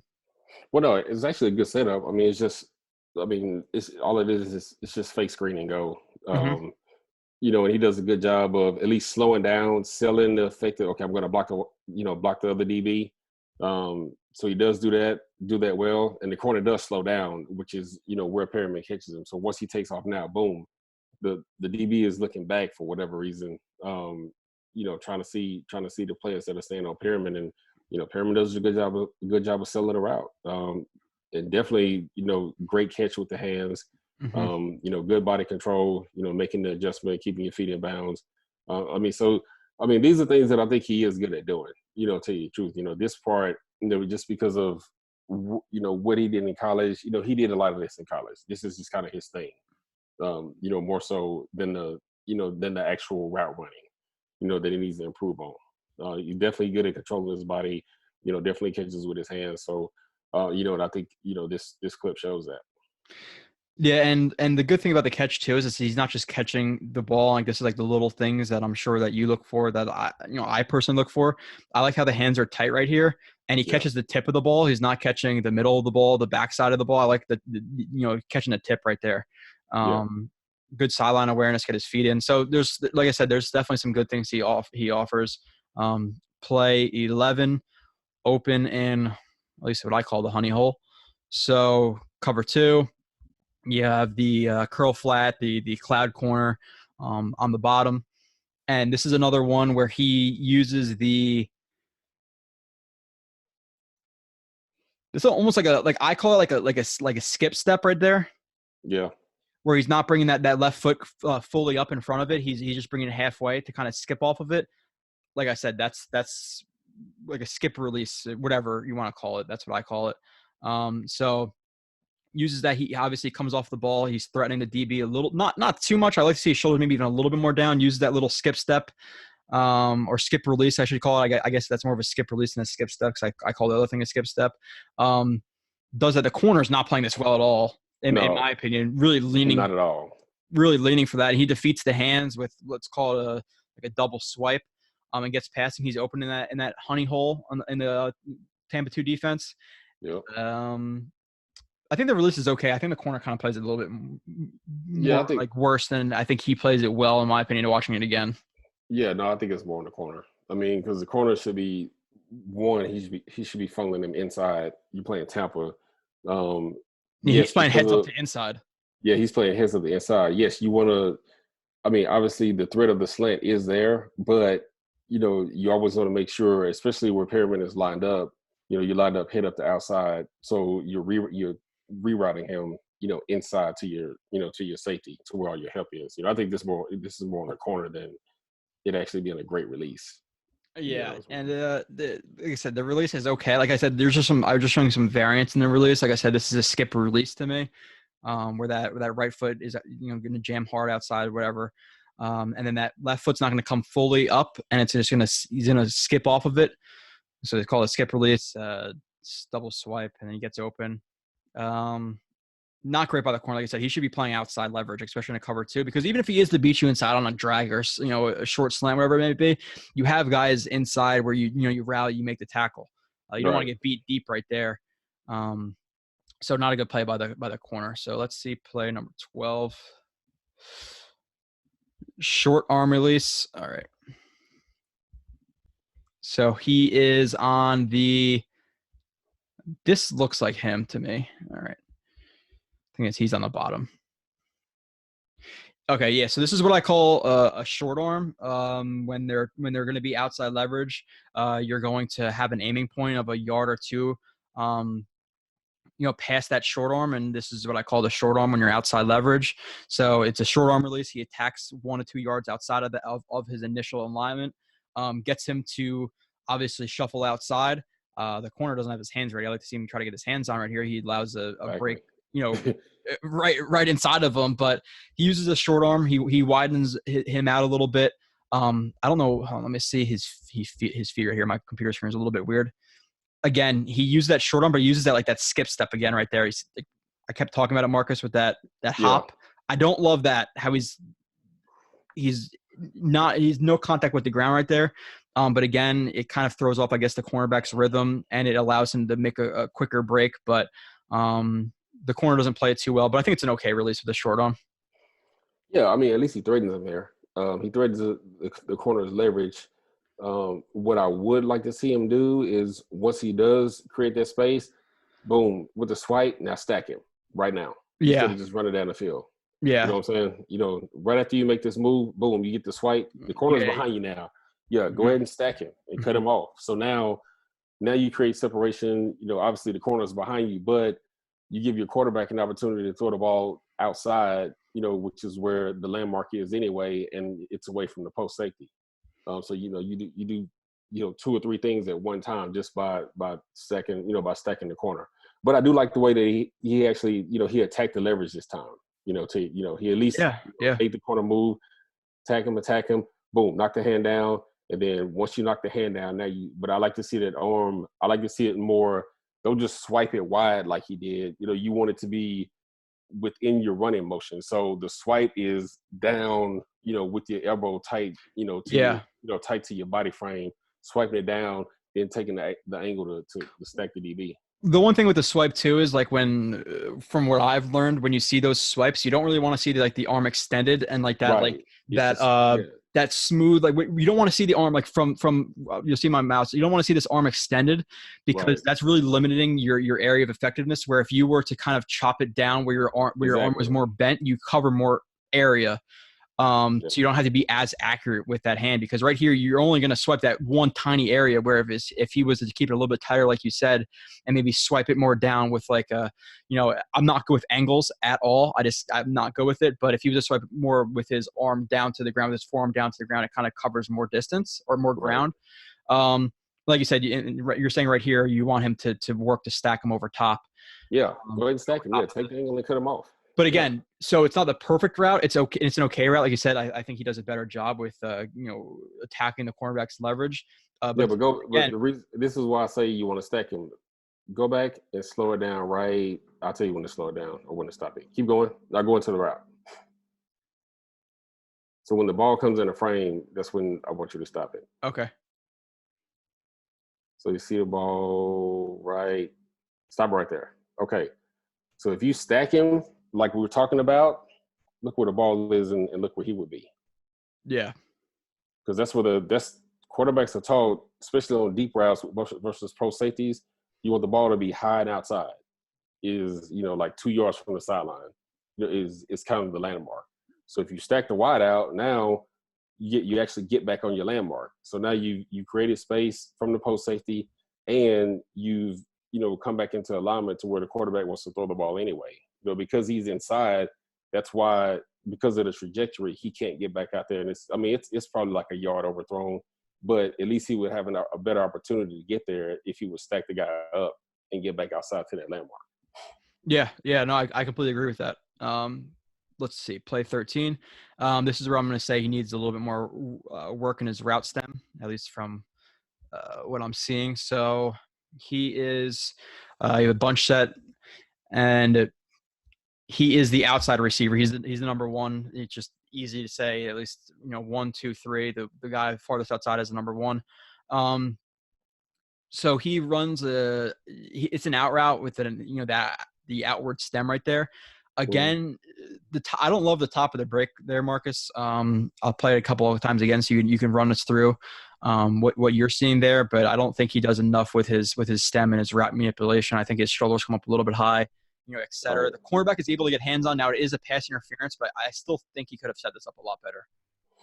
Yeah, I mean, and honestly, I'll give him a break here because this is hard. Because if you look at the corners, they're playing some form of cover two, so the corner's sitting there anyway.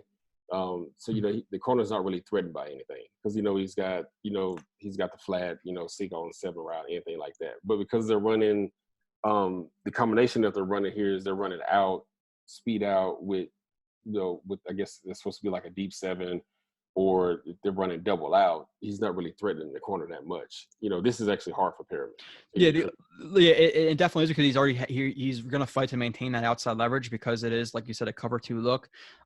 With the top right there, there's the only thing I think he could really maybe do right here is threaten him outside and maybe give him like one hard step up field and like maybe use like a rocker right there and then back outside. Yeah, that's the only thing I think he could do. So I think it needs a little bit more manipulation. But like I said, it is hard when a guy is playing cover 2 and he's going to be playing hard outside really no matter what because he has that help, over top and inside. So not the easiest position, but he does draw a PI. So overall, I guess it is a positive play. So this is the speed out I believe I was talking about before. Where he's going to cut off of his left foot to get outside, which again I do not love. I've never seen anybody really taught to cut off your left foot when you're going left, and no matter the situation, whether it be a square cut, one step cut, one step stop and then break. But this cut, I definitely don't love this cut from him. Even though you're trying to get there fast, but I still don't love it because it is pretty rounded at the top right there. He is able to catch the ball. He looks the ball and he catches it on the sideline, but I still don't love the route. And it looks like he's just, to me, it's very slight, and I wish I had the angle from behind him. But to me, it looks like he's starting to lean outside even before he cuts. You can see it right here. You can see the lean, yeah. He's leaning before. So a good DB is going to see this. If he's playing over top where his hips are completely opened outside, he's not really in a great position. I like to see the corner obviously fight to stay a little bit more over the top instead of so far inside. But he leans and then he cuts off of his inside foot, and that's why it's so rounded. And obviously speed outs when you're facing off coverage and things like that don't need to be the sharpest break. You want to see sharp breaks versus when a guy is on you, or depending on the route and the concept that it's involved in. But it's still really, really rounded. That's like he cuts and it's like 5 more yards before he flattens out. So yeah, no, I mean it's definitely rounded, and you can definitely see the lean here before he even gets into the route. Yeah, right here, right here. Yeah, you can already see him leaning. And it's there. I mean, obviously the DB. And I agree with you. I like him seeing, especially if he's playing off, be more hit up and outside and be a little bit more square. So he can. I mean, this is a pick if he does that. But with Perriman, I think he's going to have to learn, because usually when you're running speed outs, you have to count your steps. Is the way that I've heard people coach it. Whether it be in NFL or college, usually you count your steps, so you end up, on the right number. You end up on the outside, cutting off your outside foot based off of the steps, the depth of the route. So you're running, 12-yard speed out, whatever it is, however many steps it takes you to get there and break off that outside foot. That's how, I've heard people coach it. Break off of the outside foot, not the inside foot?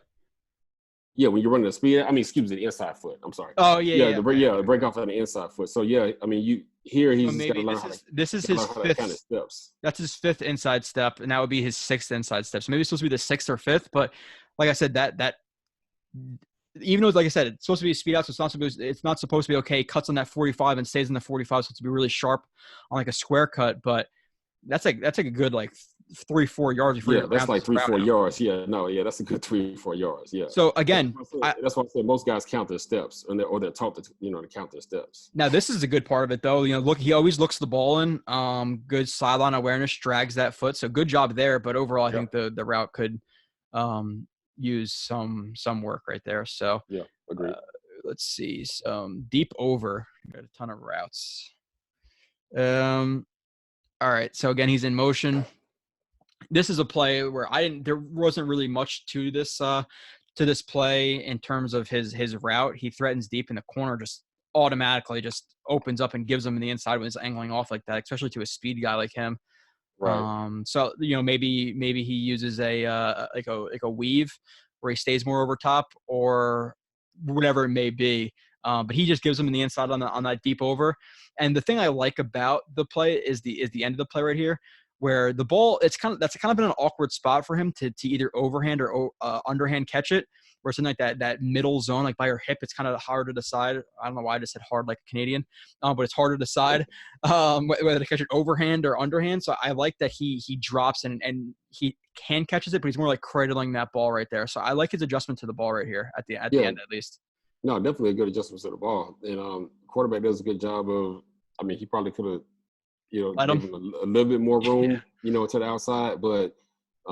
He puts it in a good spot and it's a, good touch on the ball and it allows Perriman to go down and make the catch. But I agree. I mean, as far as catching the ball and looking the ball in and controlling his body, I think Perriman is good at doing that. I think he's really good at doing that. That's, not something he needs to really work on a lot.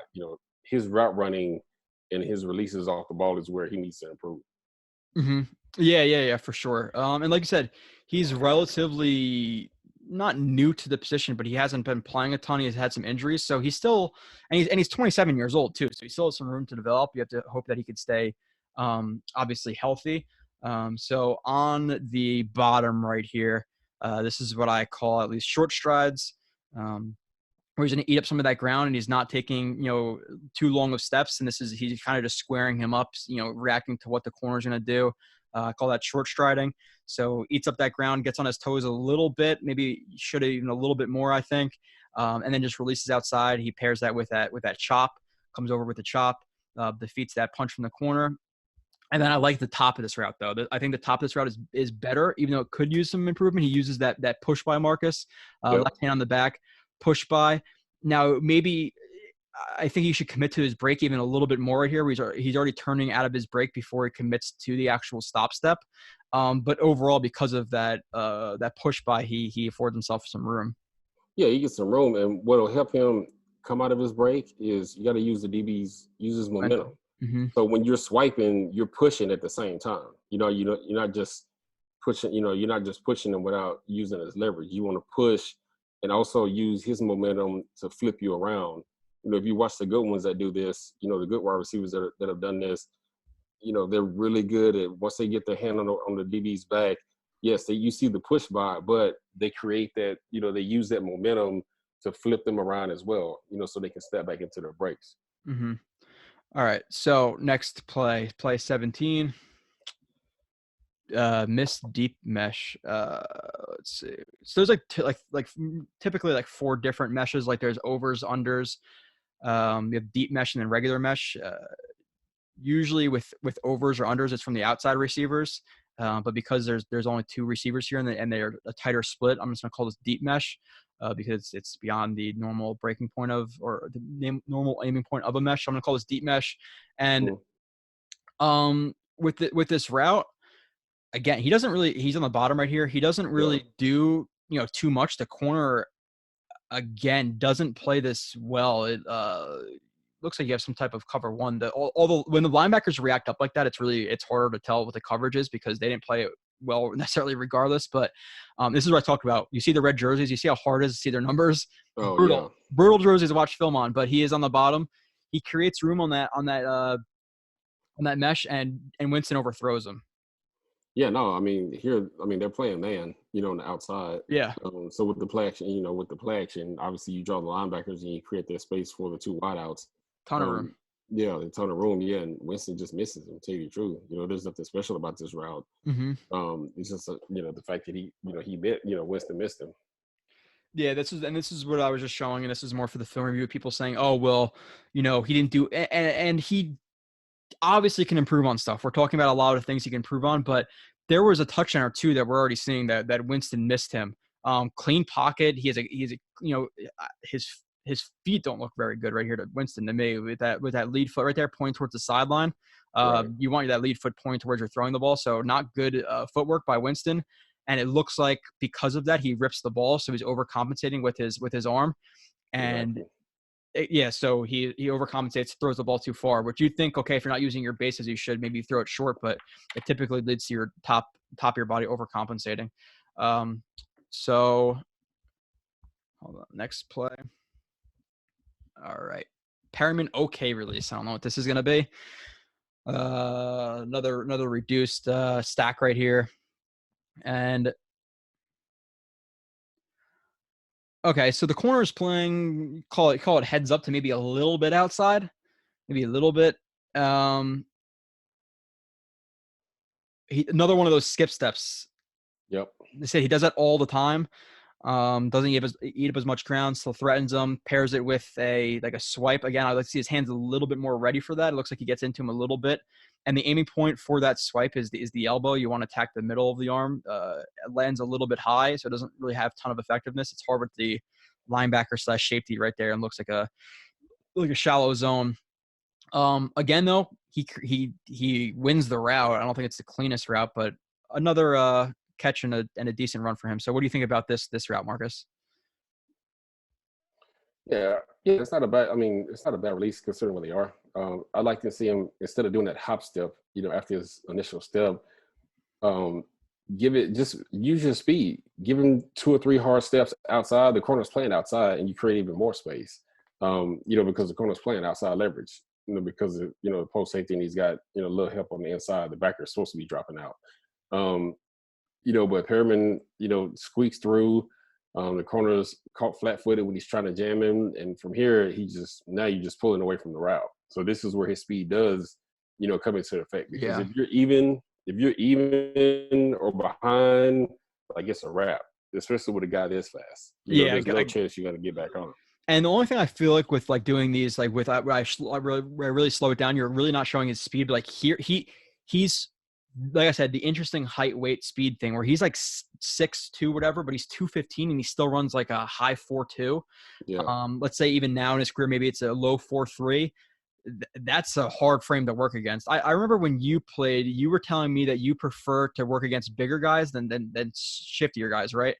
But when you have a combination of speed and size, that's not easy. Who, by the way, and I want to pause it for a second after this to just take care of something I have to take care of, aka I have to go to the bathroom real quick. I'll pause the show.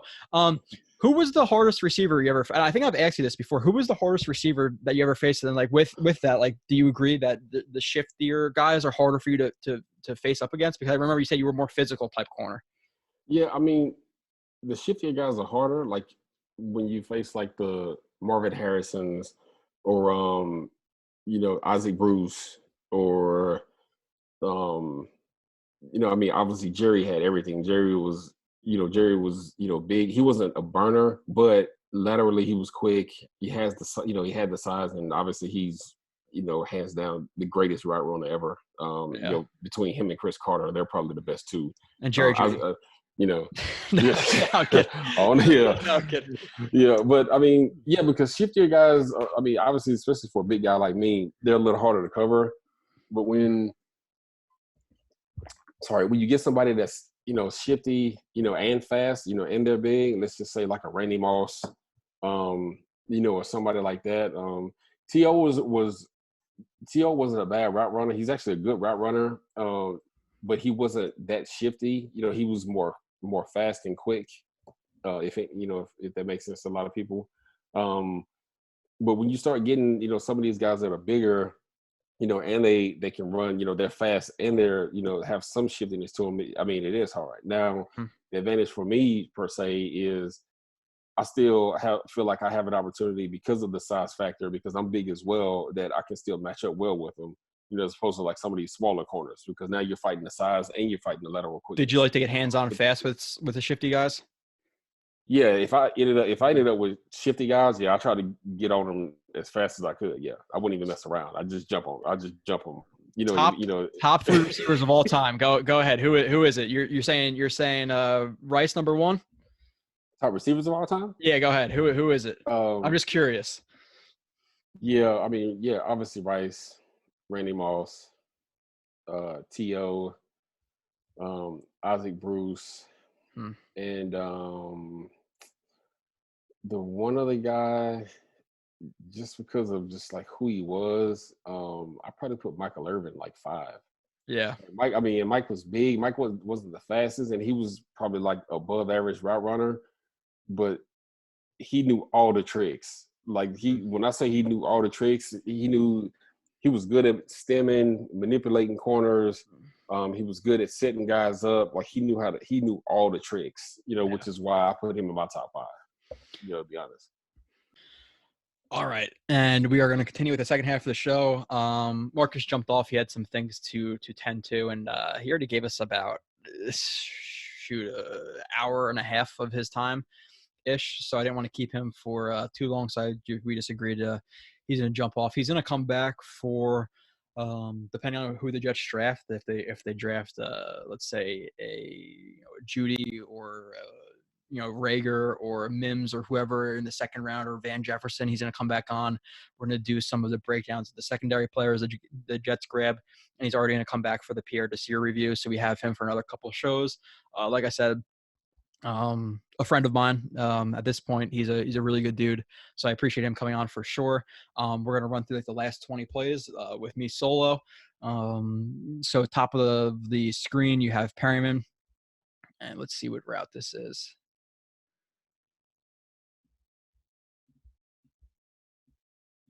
All right.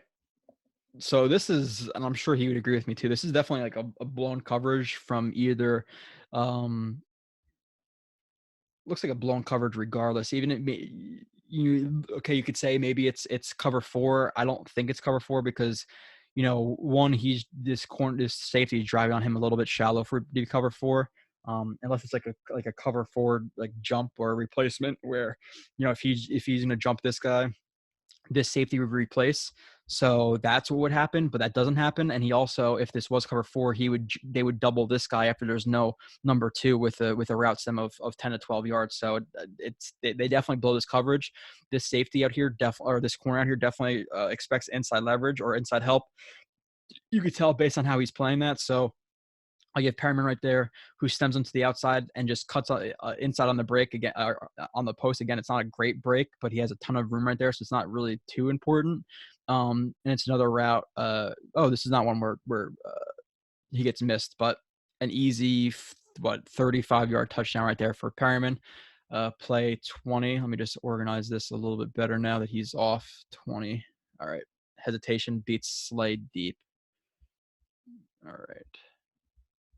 So he's in the middle on the bottom of the screen, like pull up the play and take a sip. I think this is the first time I've ever had beer on the show. But I figured, hey, there's a guy doing it with me. I could have a couple sips while he's doing it. And I'm quarantined and I'm in my house doing nothing all day. So I am drinking Fat Tire, New Belgium ale. It's like a white, lighter type of ale. It's good though. I like Fat Tire. So hold on. All right, bottom of the screen. You have the corner playing. He's playing like that. I don't like corners playing in this leverage, in terms of being in like no man's land, where if you're off coverage, you give yourself some read steps to read the quarterback. If you're playing a press, you're locked on that guy the whole time. When you're playing in this like no man's land, people call it like catch coverage. You don't really have room to either get your hands on him quickly or read the quarterback. So I don't love the coverage from him here. Again, he uses one of those skip steps, and like I said, there's a difference between skip steps and skip releases for me. Maybe I'll find different wording for it, a different coaching philosophy on what they're called. For me, from what I've learned, there's so many different terms. That's what I call it. So skip steps, skip releases are different, but he uses that skip step right there. He eats up some of the room, gets the corner a little bit on his heels right there. You can see him on his heels. Again, even with this one, I would like to see him threaten him a little bit more than he does. This is a lot of space for me to make up or for the corner to recover. But because of his speed, and this is where I talk about with Robbie Anderson, his speed allows him to do some things, both with his stems, with his releases, with his breaks, that other corners who don't have as much speed have to do, because they have to have cleaner breaks to create that separation, where guys who are fast are afforded different things throughout their route to create more separation. It's just, it kind of just is what it is. If that's a good way to explain it, I don't know. He gets the outside easily, and he is, I hope this little bar that I see on the bottom of the screen where it shows like all of my shortcuts aren't bothering you guys. I don't know if you see it or not. Let me move this up a little bit more because it's kind of bothering me a little bit. So, again, he gets room on Slide Deep. He has him. In the NFL, people who don't watch film, this is not open to them. This is open. That's a yard or two of room, and deep, especially, that's definitely open. So if Winston hits him right here in stride, this is a 99-yard touchdown. So for the people who are saying, oh well, he only produced the last 5 weeks of the season, I've already shown 2 times where he was missed deep for touchdowns, or maybe 3. The mesh. The one play where Marcus wanted him to stack him, that's another touchdown. And then this play, that's 3 touchdowns right here. That's another 150. Actually, if you look at this one, let's just say it's another 160 yards and 3 touchdowns for the guy. Now, no quarterback's ever going to make every throw, but it's not like he wasn't doing anything. These are the games. I think this game he had like 1 catch. But because he had 1 catch, was that his game, or did he just beat Slay for 99-yard touchdown if the ball is thrown there? Winston gets hit. I think he tries to throw it deep to the outside receiver right there, which looks like Godwin. So Godwin and Perriman both win deep.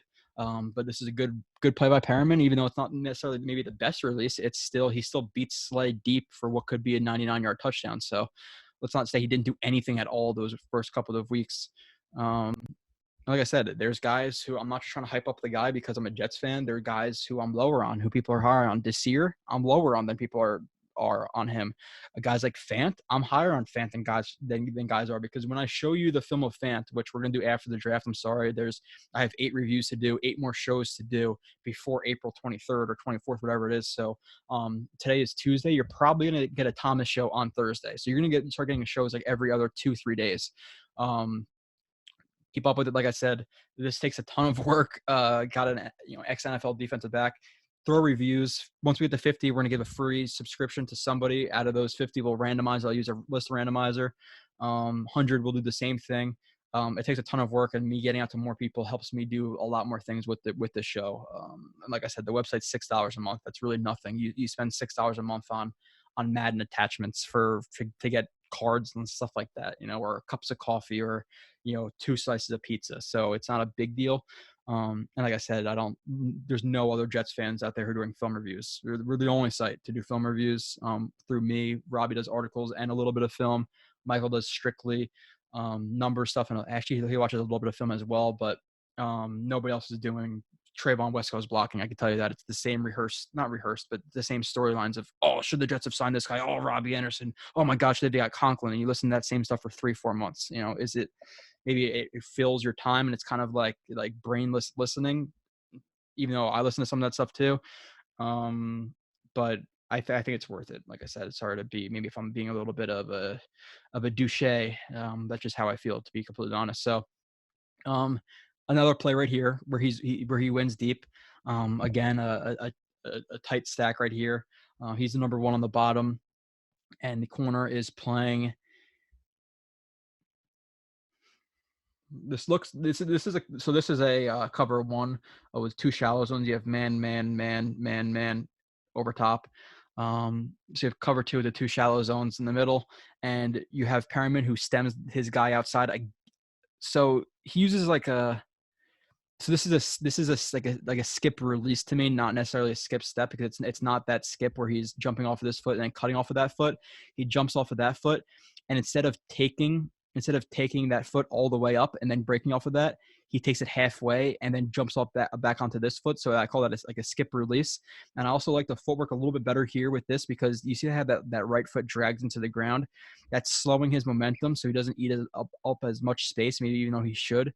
It slows him down, allowing for a quicker break outside. So I like the footwork right there. Breaks outside. You would see him pull the bicep down right there.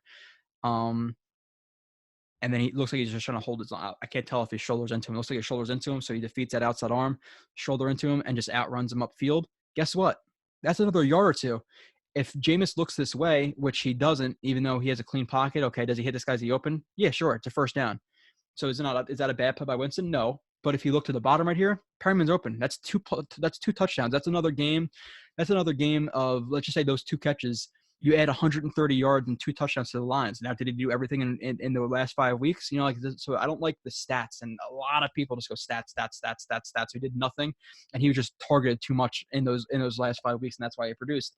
What I'm going to show you in those last 5 weeks, he balled out. It wasn't just him catching 10-yard slants that went for touchdowns. He didn't do anything. So, I'm relatively high on Perriman. Like I said, I would still like to have Robbie back over him, but it's not. Listen, if Perriman continues on this trend and he doesn't get injured, you're gonna get relatively the same production.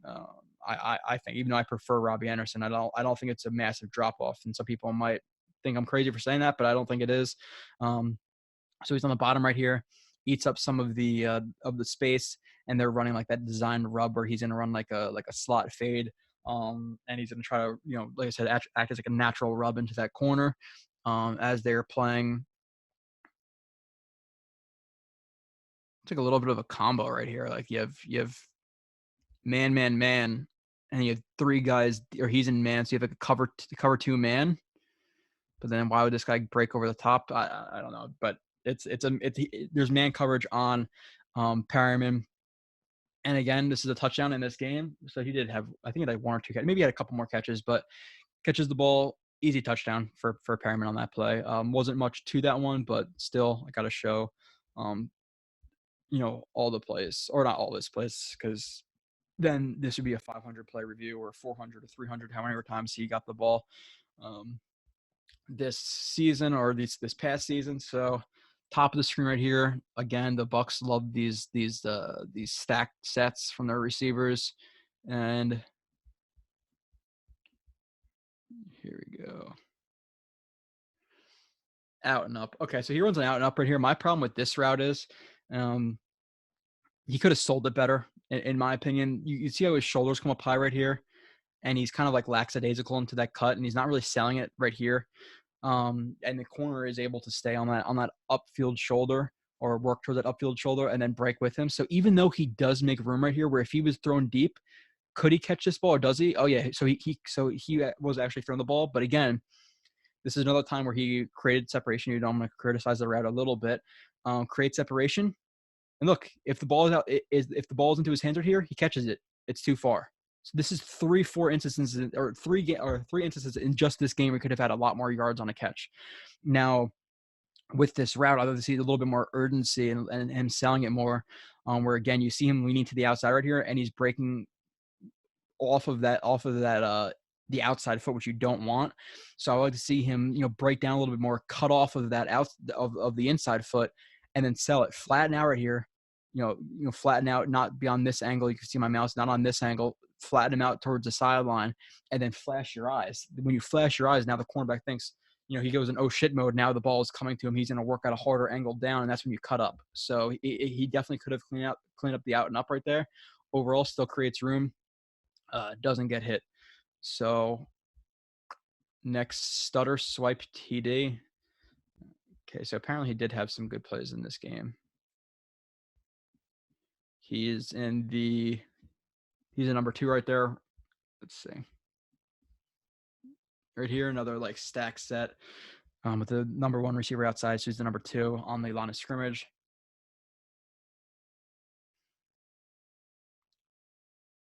You can call this if you want to. You can call this a dead leg. I would call it, even though I said stutter swipe, I would call it more of a shuffle release, where his feet are staggered, and he's working to kind of eat up some space while squaring him up. You can see the corners outside leverage, and then he squares him up right here, and he's kind of reading what the cornerback is doing. So, or you can call it a dead leg when that one leg doesn't move, where you stay in that staggered stance, whatever you want to call it. I'll call it a shuffle.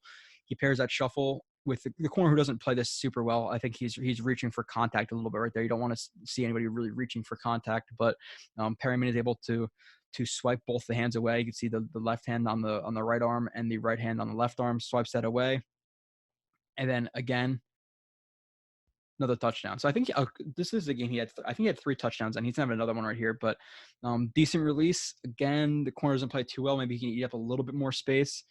Swipes the hands, and now he's in for a touchdown. Let's watch that again.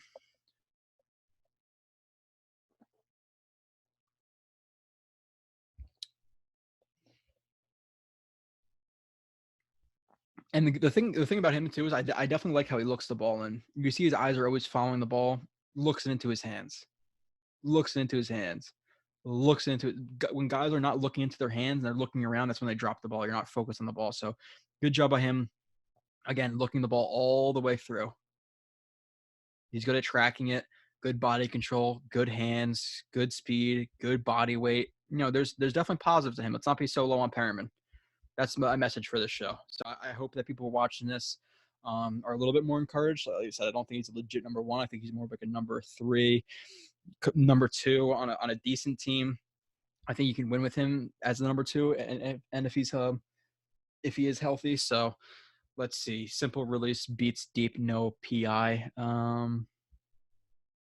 Okay, so he's gonna be on the bottom. Yeah. Okay. Another situation. The ball is at the 12-yard line. Now, before we even get into anything, if he's led deep right here, is this an 88-yard touchdown? Or no? And maybe I'm wrong. Maybe I see Perriman really, really gearing down right here, taking short strides and having to come back to the ball. That's not called the PI, by the way, which this is the definition of PI. The guy doesn't work back to the ball and just gets right into Perriman's body when Perriman's trying to work back to the ball. So this is defensive pass interference that was not called. But maybe I'm crazy. Maybe he's not gearing down right here. Maybe he's not running in full stride. Whereas if he was running this corner is in oh shit mode, and he's not even running full speed at all. If he was running full speed, he would burn this guy. Absolutely burn him. So it's a simple release. Again, with that skip step, the corner doesn't do good at all. He needs to shuffle to stay over top. As soon as he closes some ground, the corner is already sitting backwards. So that's not good. Angles off and opens up and just gives him in the outside. So not a good job at the corner at all. Perriman with that skip step takes advantage of it, threatens downfield, and would have a 88-yard touchdown. Winston underthrows this ball by a lot, and his footwork. Winston's not good. It's not just his reads, his footwork, his throw accuracy is not good. Again, with his foot, that lead foot, it looks like to me at least, just based on how his calf is, it looks like his foot is taking a step forward but pointed towards the sideline, and it's not a good throw. Underthrow by 10 yards. Yeah, 10 yards easily. Because, like I said, if he was to beat him and he stays in full speed, look how much he gears down. He could have easy 88-yard touchdown right there for me, in my opinion. I don't know who 22 is. Let's see. Oh, Garyon Conley from Ohio State. Got drafted by the Raiders, if I'm not mistaken. Let's see. 26. Sell, stem, fix up, break. Okay. So he's in the bottom. Again, I'm looking at what I marked this as, and then I'm watching it with you guys. So there's some times where maybe I might go into more detail on my articles because I really have to watch it play 10 times. This one is more of like a quick hits review of a play, but I think I'm still giving you guys a decent amount right here.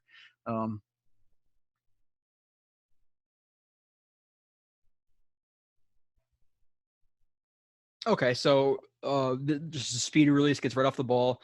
He shoulders over his knees, over his toes. He's selling vertically, pretty far into his route. Now, with me, I would like to see him attack that blind spot even more. You can see the corners kind of looking back at him and the quarterback. So I like to see him attack that blind spot even more than he does. But this is the problem that we've talked about. I think with the first play, with his breaks and he's breaking back to the ball, is he throws out that stop step. It's not very violent. He's not attacking the ground right there. You see how it's kind of like a lackadaisical cut. And there's some things I'm going to say to you guys that you're not going to be able to necessarily see it. You have to watch more film to be able to see what I'm really saying. But he's not aggressive. You gotta throw that into the ground. He's kind of it's kind of a lackadaisical type of stop step. So stop step, stop step, stop step, and then that step right there with that left foot. You see that step right there? You want that to turn to open up your hips, but you can see how you see it's dead time at the top of this route? That's all dead time. That's a good second of dead time. So I like to see him more aggressively throw out his stop step. Even if that first one's not the stop step, which it might not be, this one's still lackadaisical. He's not really throwing that into the ground. And you see how he's sitting back? There are some guys I'll show you. If Jerry Jeudy gets drafted by the Jets and I get some more hands on more film, his knees or his his chest is almost touching his knees. You want to really throw your body over your knees to commit to that break. So he's sitting back, and when you're trying to cut and your momentum's going back, it's not going to be as sharp as sharp of a break. So not a great cut right there. He does create room, and he could have got hit right there if Winston threw the ball to him. Obviously he did not. But he could have definitely fixed up his route break. Sorry to crack my neck. Funny thing is, I went to a chiropractor, didn't have any neck problems or had to crack my neck. I went there for family friend because I ripped my groin in high school. He cracked my neck the one time, and ever since then I got to crack my neck. Don't go to freaking chiropractors. And I'm saying that with a family friend as a chiropractor. So missed deep, he is okay right here. Another, what I would say, again. So this is another play. Oh well, he produced and he got targeted so much, and look at his yards. Hey, guess what? 2 plays in the Lions game, he could have had a touchdown. A play, I think, the last game I just showed. Another play this game. This is an easy touchdown. Easy. You don't got to lead him. You don't got to do anything. You just got to put it on him, Jameis Winston. Listen, I'm not in the NFL. Could I make a 40-yard throw to hit Breshad Perriman open down the field? If I had to bet my money, I'm hitting this 5 out of 10 times. At least. I only played high school football. This is a throw you have to make, Winston. You have to. There's not really a lot of lower body drive from him. His foot doesn't like it's pointing in the right direction. His hips and his upper body don't look too disconnected, which you want them to be a little bit disconnected. You want the hips to create that torque. But this is an easy throw. Again, it looks like that corner expected inside help. He did not get that inside help, and this is as open as it gets in the NFL. He overthrows him. Could have been another. Again, I'm just showing the plays that could have been 32-yard touchdowns. So you add all these plays, the guy is going to have. What were his stats? Let's see. Breshad Perriman stats. I'm not a big stats guy, so I can't rehearse. I don't know off the top of my head. 36 receptions, 645 yards, 6 touchdowns. If he hit all those balls I'm talking about right now, he has 1,000 yards and 12 touchdowns. So let's let's not go big on the stats here. I'm showing the film. That's what you should be looking at.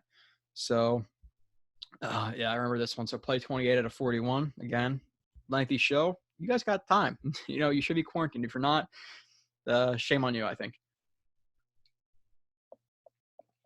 Especially for my area. If you're from the tri-state area, you're not self-quarantining. I don't know. Natural selection, I'll say. So, top of the screen. Again, I don't love this route stem from him. He doesn't really threaten the corner. The corner is playing with outside leverage, and he just continues. He's on the top of the numbers, and he just continues on the top of the numbers, and he's not threatening the corner. The corner wants to keep playing outside. So, what I would like to see him do right here is alter his route stem and bend it outside towards that corner. Then the corner opens up his hips even more. Maybe even speed turns, maybe just flips his hips, whatever, but you have a lot more room inside. And so he's playing, the corner is still comfortable right here. He's not panicking at all. So he doesn't make him panic. He doesn't challenge him. He doesn't get on his toes. He doesn't attack his blind spot. Again, he does not commit to this break. So his shoulders are down, selling vertical. His right now, look how high his shoulders are. The corner knows he's about to break. That's his stop step. Look how upright his body is. So again, he needs definite work on his breaks. So that is not committing to the break at all. He's not even really like throwing it out. He's more like hopping into it. You're not going to stop quickly like that. So stop step, maybe another stop step, and then he tries to break out of the route, and his feet are really small and not creating a lot of power. He's not attacking the ground right here. So doesn't commit to that. He's still sitting backwards and barely leaning over his toes. And look how many steps it takes him. Let's say 1, 2, 3, 4, 5, 6 to have his break, and it's still rounded. Now, Jameis shouldn't have thrown this outside. He should have thrown this inside of him. But also, if he was to stop quicker, he'd be in front of the corner. So it ends up intercepted. Okay, we have another angle of it. So again, this is not committing to a break. That is not committing to a break. Neither is that. You're not leaning over your toes. You're sitting back. You see how far when you're sitting down like this, try to sit down like this and stand up. So all of his momentum is falling backwards when he's trying to commit to stopping, which you need to go forwards. You know, it's like, and this is something I literally just thought of. If you think of a car, when they nosedive, when they brake hard, that's what I look for, like speeders. My job is, you know, they're coming to you and or cars are coming to you and they the whole front of the car leans forward. It's because the car is having to lean forward to stop. You're leaning on those front tires. He's not leaning on his front tires right here. So he's going backwards while he's trying to stop forwards. That doesn't make any sense in terms of like just how the body works. So not a good break from him, and doesn't get out of his break fast, and the corner is able to jump it. So not a good throw by, you know, Jameis Winston in general, but not a good decision or not a good route, I mean, by him. So play 29 out of 41. Short arm feet, meh. Okay. So he's on the bottom right here. I can already tell because this is not going to be a short arm. That's going to be a short arm outside leverage. So he's going to attack him a yard or two outside of his leverage to get him to open up outside, to shuffle outside, and then he's going to attack inside or vertical inside. Okay.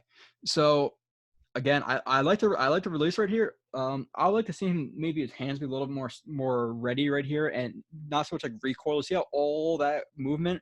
So I would see him more bent. I would see him at the line like this, or more like this. Maybe not exactly like that, but more ready in his stance. I don't like this whole motion right here. You want to reduce that a little bit for him, but he uses he uses like that skip step right there, attacks the outside and head stabs again. Though this is not a good break. You see how his legs really far out in front of him. This is not an effective break. Again, try to do that at home. Try to throw out your right foot and cut off your right foot inside with your foot that far out in front of you. Your hips are not going to be able to explode out of that. He needs to eat up, even take an extra step. 1, 2, 3, and make it more of a diamond release where you're gonna attack outside for those 3 steps and then cut inside off of that outside foot. Make it a diamond release, but not it's a short arm. But cutting off of that inside foot, you're not going to create very sharp movement. So he is able to get inside, and he does get hit. But maybe if he makes a better break, maybe now he's farther in front of the corner and he's able to flatten this out and run around for a touchdown. And, you know, it's little things that matter. So good release in terms of how he attacked the corner, but not good footwork on the break. So play 30.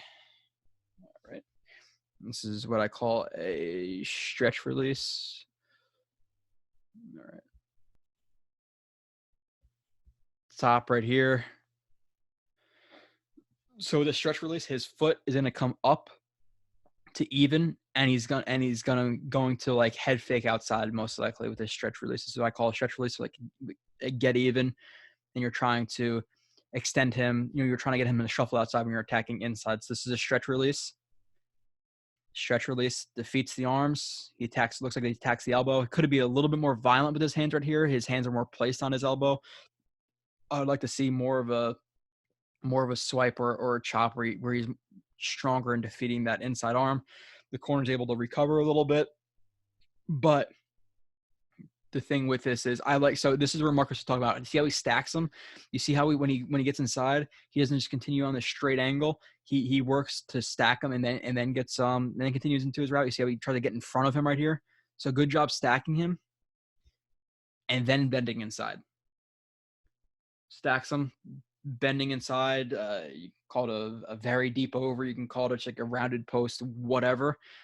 Again, if Jameis has time, if he sees this, and listen, this is not necessarily the easiest throw. If he's able to step up in the pocket, you don't necessarily want to lead him. You want to put it more short. So Perriman has to attack more of a flat angle and more shallow of the safety. So it's not necessarily the easiest throw to make in the NFL right here. But you can make this throw, you know, if you whip it to him and put it out in front of him. Maybe he even has to bend it inside or flatten it all the way to the 45-yard line. But he is open on this. It could have used some more work to that route, but overall it wasn't bad at all. I said, talking about Marcus, I'm not gonna have a haircut for like 2 months, and unfortunately for me, I got a bad quality where my hair does not grow long; it grows poofy. So in a month or two, my hair is gonna be absurd. But I don't think you guys are watching me for my hair, so who cares? I'm not blessed with good hair. I'm not blessed with a lot of things. Last name is Blewett. My hands get sweaty really quickly. Poofy hair. Thanks, Dad. So bottom of the screen. Let's see. Wins deep. Yeah, there wasn't much to this route, really, at least from the initial watch. So, the corner's playing with outside leverage. Obviously, he's playing off coverage, off man coverage, and Perryman this corner needs to work on his technique because his feet completely freeze right here. He gets so flat-footed, flat foot. He needs to work to weave instead of opening up like this. So when I talk about weaving, you're still going to stay square, but it's more of your feet, shuffling and working to keep yourself, to move laterally instead of you have to opening up and to run that way. You want to weave to stay over top of the guy while also staying square to the line of scrimmage and square to the receiver. So Perryman stems him inside. The corner angles off inside. He takes that, step to get outside.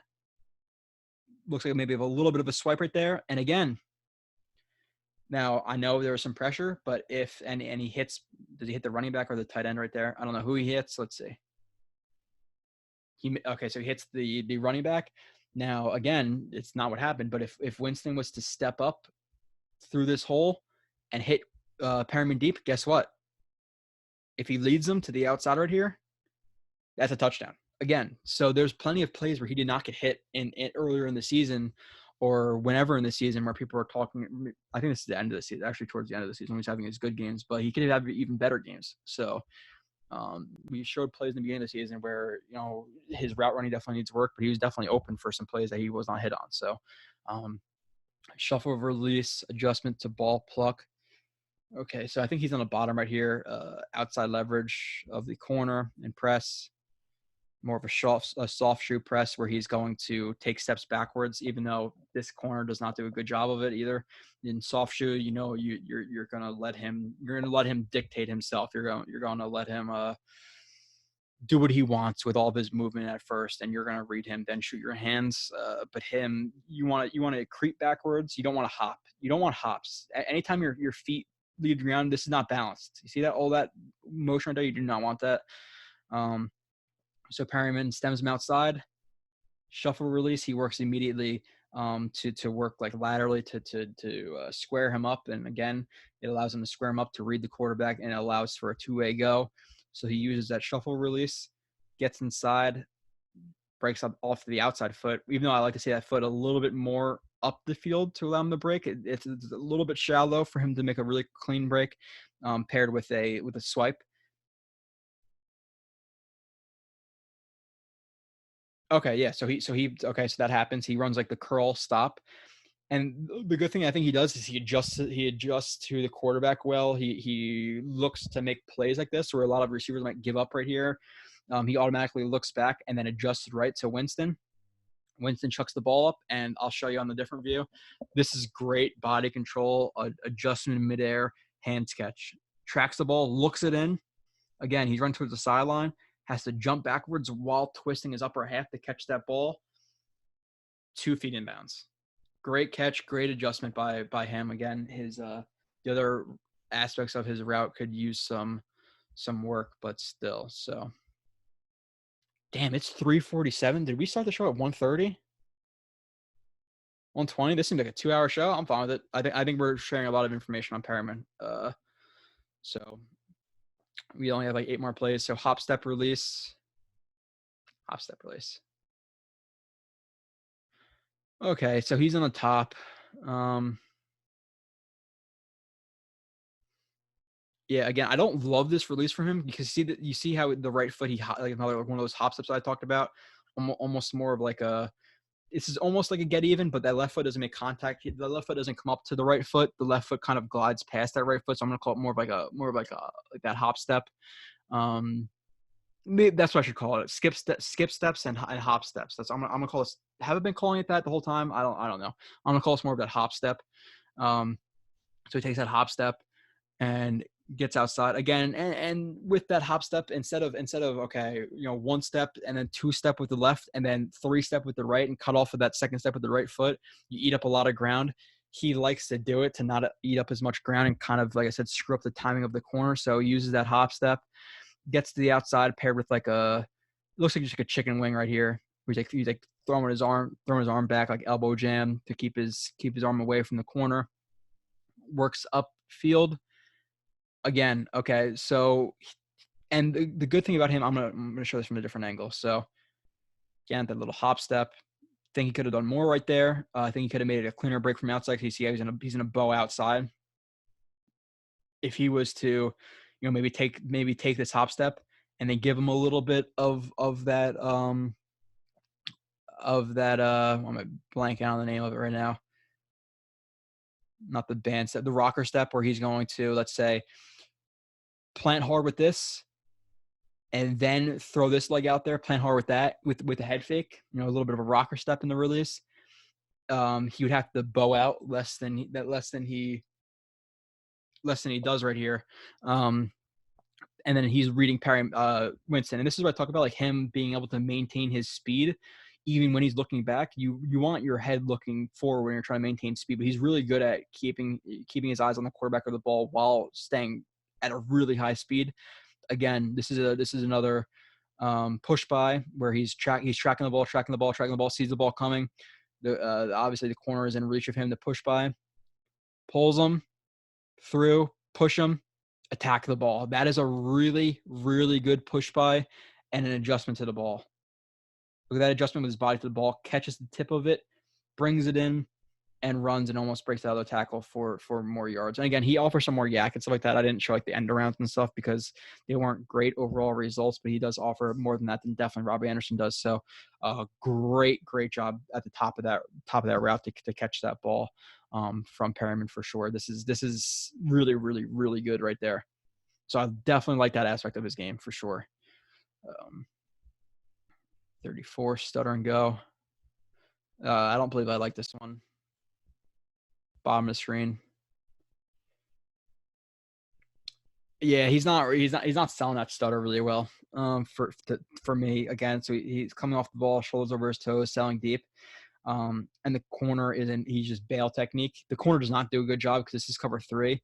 Cover three, you have help to the inside. You have the curl to flat. You have the hook curl, the hook seam, the hook, whatever you want to call this guy, whatever terminology you use. You have the deep third, you have the other deep third. You have guys to help you inside. You want to stay outside leverage and force him inside if anything. So the corner does not do a good job, staying inside and leaving this whole blind spot right there. So Perriman needs to take advantage and read this post snap where even pre-snap, you can tell he's bailing to the inside. So I would like to see Perriman bail more outside, or attack more outside to either get the corner to do a speed turn or just flip his hips back inside. But he doesn't really attack his leverage right here like he should. He doesn't attack. Not the leverage, his blind spot. And this break is not really selling much. You can tell he's not really committing to that break. So I like to see him really throw 1-2 into the ground and then release upfield. So he doesn't really sell it. The corner is able to stay over top, I believe. The ball comes and this is the good thing of the display. So again, this needs more work. He needs to attack better in terms of his stem into that blind spot. This is the good part where Winston, if he's going to truck this ball, throw it he throws a ball probably like right here, maybe a little bit farther. He throws the ball probably when he's at the 15-yard line or so. He needs to throw the ball to the outside shoulder to let him, maybe push off and box him out and catch it to the outside like that. Obviously he doesn't, or lead him, either one of those. He throws it inside instead, which is not a good throw. And Perriman does a good job of, looking through the ball and attacking and punching it out because, listen, this is a pick if not. So good job by him punching that ball out.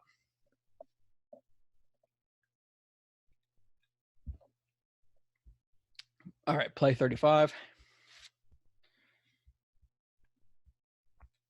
Perriman foot fire. So you can see like there's some diversity in his releases. I think he just does go to that hop step a little bit more than he should. So foot fire. So for me, there's like a little bit of difference between foot fires and not stutters, short strides. Short strides, you're covering more ground than this. Foot fire, pretty much just staying in the same place and just aggressively just stomping your feet right here. It eats up some ground. Again, it lets you be able to read the corner. It lets you eat up some, I already said eat up some space, but it's a change up of a release. So foot fire, the corner, jump splits, you don't want this. That you do not want. One, now he's back on his heels. And two, like Marcus was saying with Perryman's release before, now you can apply that to corners. When your base is too wide, you're not able to cut as well. You know, you want your feet shoulder width apart, maybe a little bit farther. His feet are too wide right here. He's not gonna be able to cut inside. Now with Perryman, again, I would like to see more aggressive hands and see him more ready to defeat that outside arm, because the outside arm is able to land into him, and he's able to use that as like a pivot momentum to push his hips. So because and this is maybe a little bit hard to explain, but because his hand is in his chest, now when he's turning his hips, that momentum of Perriman is pushing through his hand and through his hips, so it's pushing his hip open. So if he wasn't able to open to throw that hand in there, now he has to just turn his hips without that momentum. So he needs to defeat that hand. I think I explained it relatively well. So tries to defeat that hand, which he doesn't. Wipes up that one. And then now this is the part of the route I like. This now people might not think, okay, you see this broadcast, okay, it's not a good route. The fact that he does this is a good thing. So he's playing over top. Now Perriman knows he's breaking inside. He's leaning into him, which the corner's looking inside, which he's taking away one of his senses from the break. So he would be able to see this break now. You know, you can see the break now, but because the corner's staying inside, he's not playing it too well. But he pushes, he's pushing into him. Again, with I call that like a chicken wing, or like you're flexing your elbow out to create some room. So now he's pushing into him, and now he's pushing into him to the outside. So now his momentum's going outside when you cut in. So you're creating that push into the break. So now you're, like I said, creating that room. So the break isn't good to me, though he's working through contact, so it's going to be a little bit more rounded. I would like to see this foot not as under him. The stops to see more commitment right here.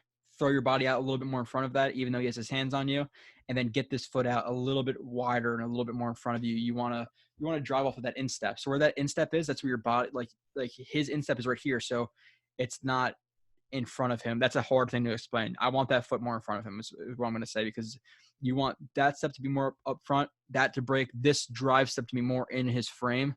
But because that drive step is so far out of his frame, you're going to see him round it out a little bit. Now, with the catch, like I said, there's a lot of routes. So okay break, but I like how he's leaning into him. He's holding his line, and this is what I like. He's not attacking the ball with his body. What he's doing, this is when people say, oh, he boxes out corners. He's boxing them out. So he knows the ball's coming in front of him, and he's extending to it. Now, extending to it is like boxing out and a rebound. You're boxing him out. You're extending to the ball.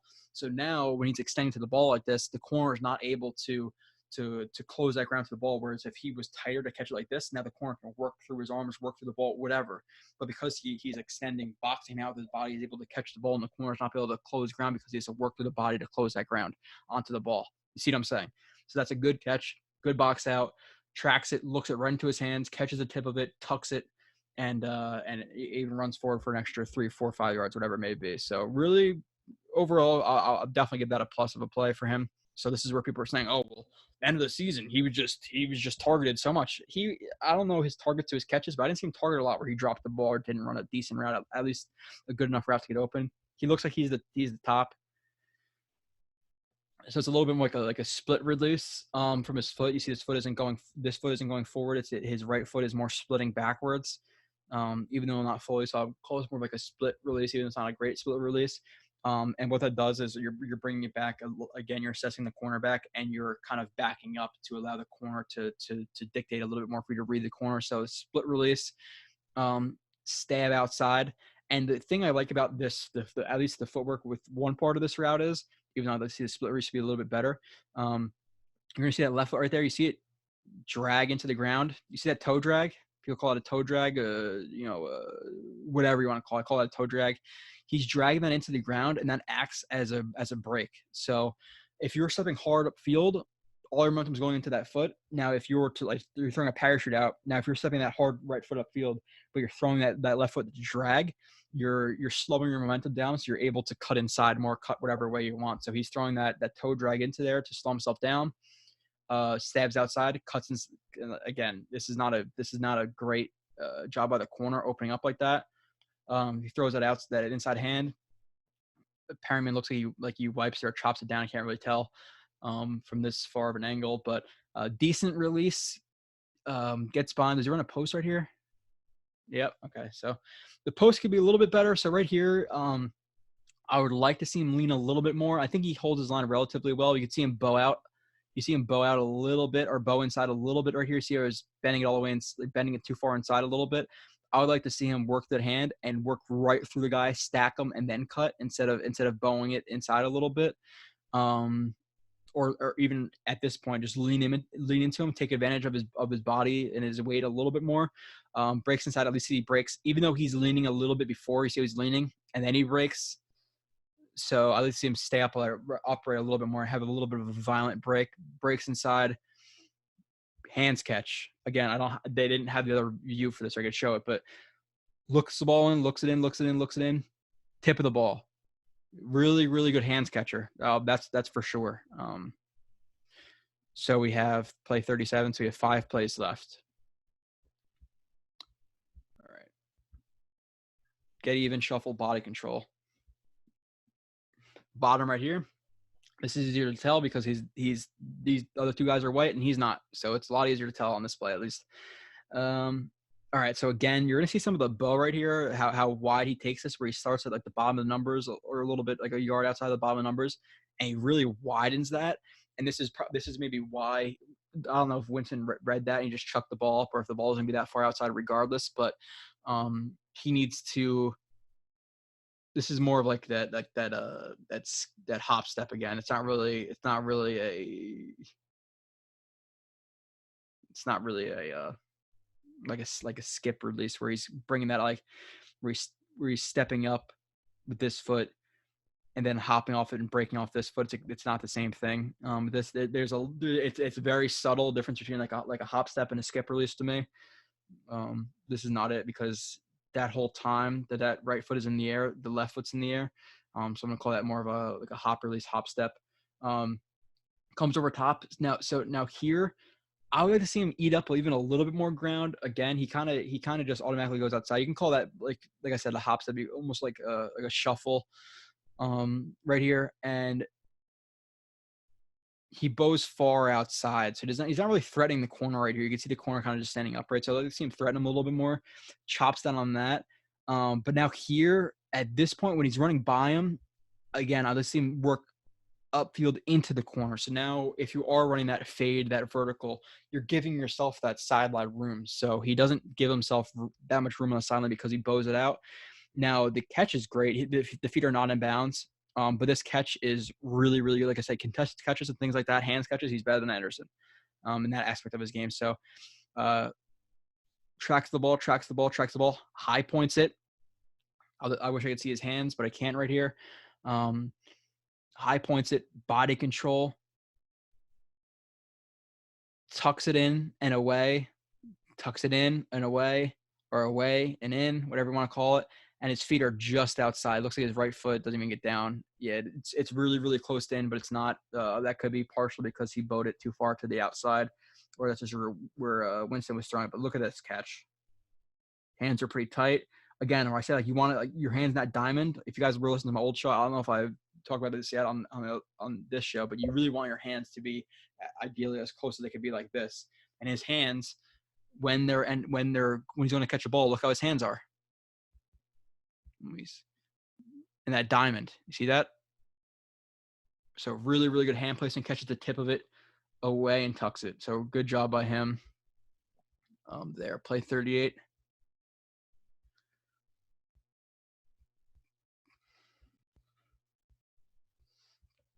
Perriman seam catch in traffic. All right.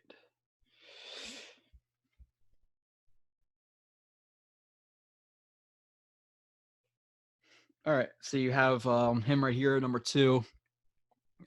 This 3x1 set, gun set, obviously, and he's running this like seam. Now, could this have been a seam if it was cover 3 and you just attack the middle of the 2 deep thirds, or you turn into a post versus cover 2? Most likely that what it was. That's what it was. So he's reading the defense. So call it a post, call it a seam, whatever you want to call it. I don't like to get into semantics about that stuff. So speed release. The corner's giving him the outside right here. He's playing one. The corner's not playing with his hands ready. He's standing straight up and down pretty much. So he's not going to be able to make a quick break. Perriman just takes right away. Speed release to the outside. The corner, and he bows it out a little bit to avoid the contact, which is fine for this play. Breaks inside. Catch in traffic. Catch between 3 guys. I have the catch right here between it. So he attacks the soft spot of that zone. Again, and this is another spot where, like, when it's like more towards your hip, it's hard to know if you want to catch it, like kind of like scoop it, like you can see, like here, like scoop it like that, or are you going to catch it overhand and drop down a little bit? You know, it's like to drop down and catch it like that, it's difficult, and also to catch it like this is difficult. So it's kind of in that soft, like that gray area of how you want to catch it, where this ball ends up. So he's not even really body catching this. He actually catches it with his hands, even though it deflects into his body, but he drops his body to cradle that ball because in that awkward area. And he's also in traffic, so he's going to avoid a huge hit if that safety's going to come and blast him. So good job in traffic right there from Perriman to catch that ball. And good decision to release the way he did. Perriman, ridiculous catch. I know what this one is already. He's going to run this like deep over from he's number 3 right there. Oh, cheated a little bit. So release off the line. He stems inside, bends it back outside as he sees that the guy is just spot dropping. He's not really matching him or anything like that. He's just spot dropping, so he's going to avoid that guy underneath the intermediate zone, and he's just going to come on the deep over, skinny post, not skinny post actually, post, deep over, whatever you want to call it. Works inside. Winston thinks he's in trouble. He has some pressure from the interior gaps right here. Rolls out to his right. And literally just throws up a Hail Mary to Perriman. Perriman looking back to the quarterback, tracks the ball, jumps, high points. And I would say I have the different view. They're going to show this again because it's a touchdown. Tracks the ball, is aware of the back line. So he doesn't go out of bounds right here. So good job just being aware of that back line. That's important. You see some guys, run out of bounds right here and then come back in, and then it's illegal touching, whatever. So good job by him. Body control. That's body control. We talk about it. Good adjustment to the ball in the air, catching the ball outside of his frame, hands catch, like all those things you note down. Even though his hands aren't in the perfect position right here to catch the ball, say they're wide, but he was kind of his left hand was impeded by the linebacker right there trying to play the ball. So it's not really his fault. So he's still able to catch the ball like that, though. That is a really, really impressive catch. Foot in bounds before he touches the turf. So that's as good of a play you're going to see from a receiver right there in terms of the catching the ball and tracking it and high pointing and body control and all that stuff. That's really freaking good. Which, by the way, can we talk about 2 really overrated things I've seen recently? Ruggs catching that ball, he literally ran to the end zone against air and did like a 360 catch. I know people who could do that in high school, like just catch up the ball, and he literally ran like a 360, he even jumped that high and caught the ball. Like he jumps up, adjusts to the ball, and turns around. If you gave me 10 times, I could do that. Not probably less than 10 times. I'll just trying to be a little bit, not sound like a prick, but that's not that impressive. And another thing is too, and I'll do it right now. People who push cars in neutral, unless it's up a hill where you're working against the momentum of the hill, it's not impressive. Anybody can push a car. Now, if you're pushing a freaking 18-wheeler, sure, it's impressive. But once you get that first drive step or 2 against that car, it's not hard to push a car in neutral. It's really, really not. So I saw a video of Mekhi Becton pushing a truck. Now, maybe he's working on his technique of how he's working off his insteps, but it's not – people are like, oh, my God, look at him. I bet you that almost every single one of my listeners, if you're a full-grown male and just an average strength and not soft, you can go out and push a car, even if it's a truck. I don't care. Yeah, obviously Camry is easier, but you could push an F-150 if you have a good grip on your feet. So it's not that impressive. It's really not. And people were saying, oh, well, the brakes were engaged. if he isn't pushing a car with its brakes engaged, he would literally have to lift up the car because a car stops, 3,000 pounds at 60 miles per hour in 2-3 seconds. If you think Mekhi Becton could push that when its brakes are fully engaged, you are out of your mind. The brakes were not engaged. I don't care if the brakes light flash, whatever. They might have tapped it. The brakes were not fully engaged. So don't give me that crap. Nobody could push a car with its brakes engaged unless, like I said, you physically lift up the car. So this one, a little bit of like you call it like it's another one of those those hop steps right there. You see the hop step. Again, he stems them outside a little bit right here, so I like that release better. The corner is playing with outside leverage. He stems them outside, hop step, gets inside.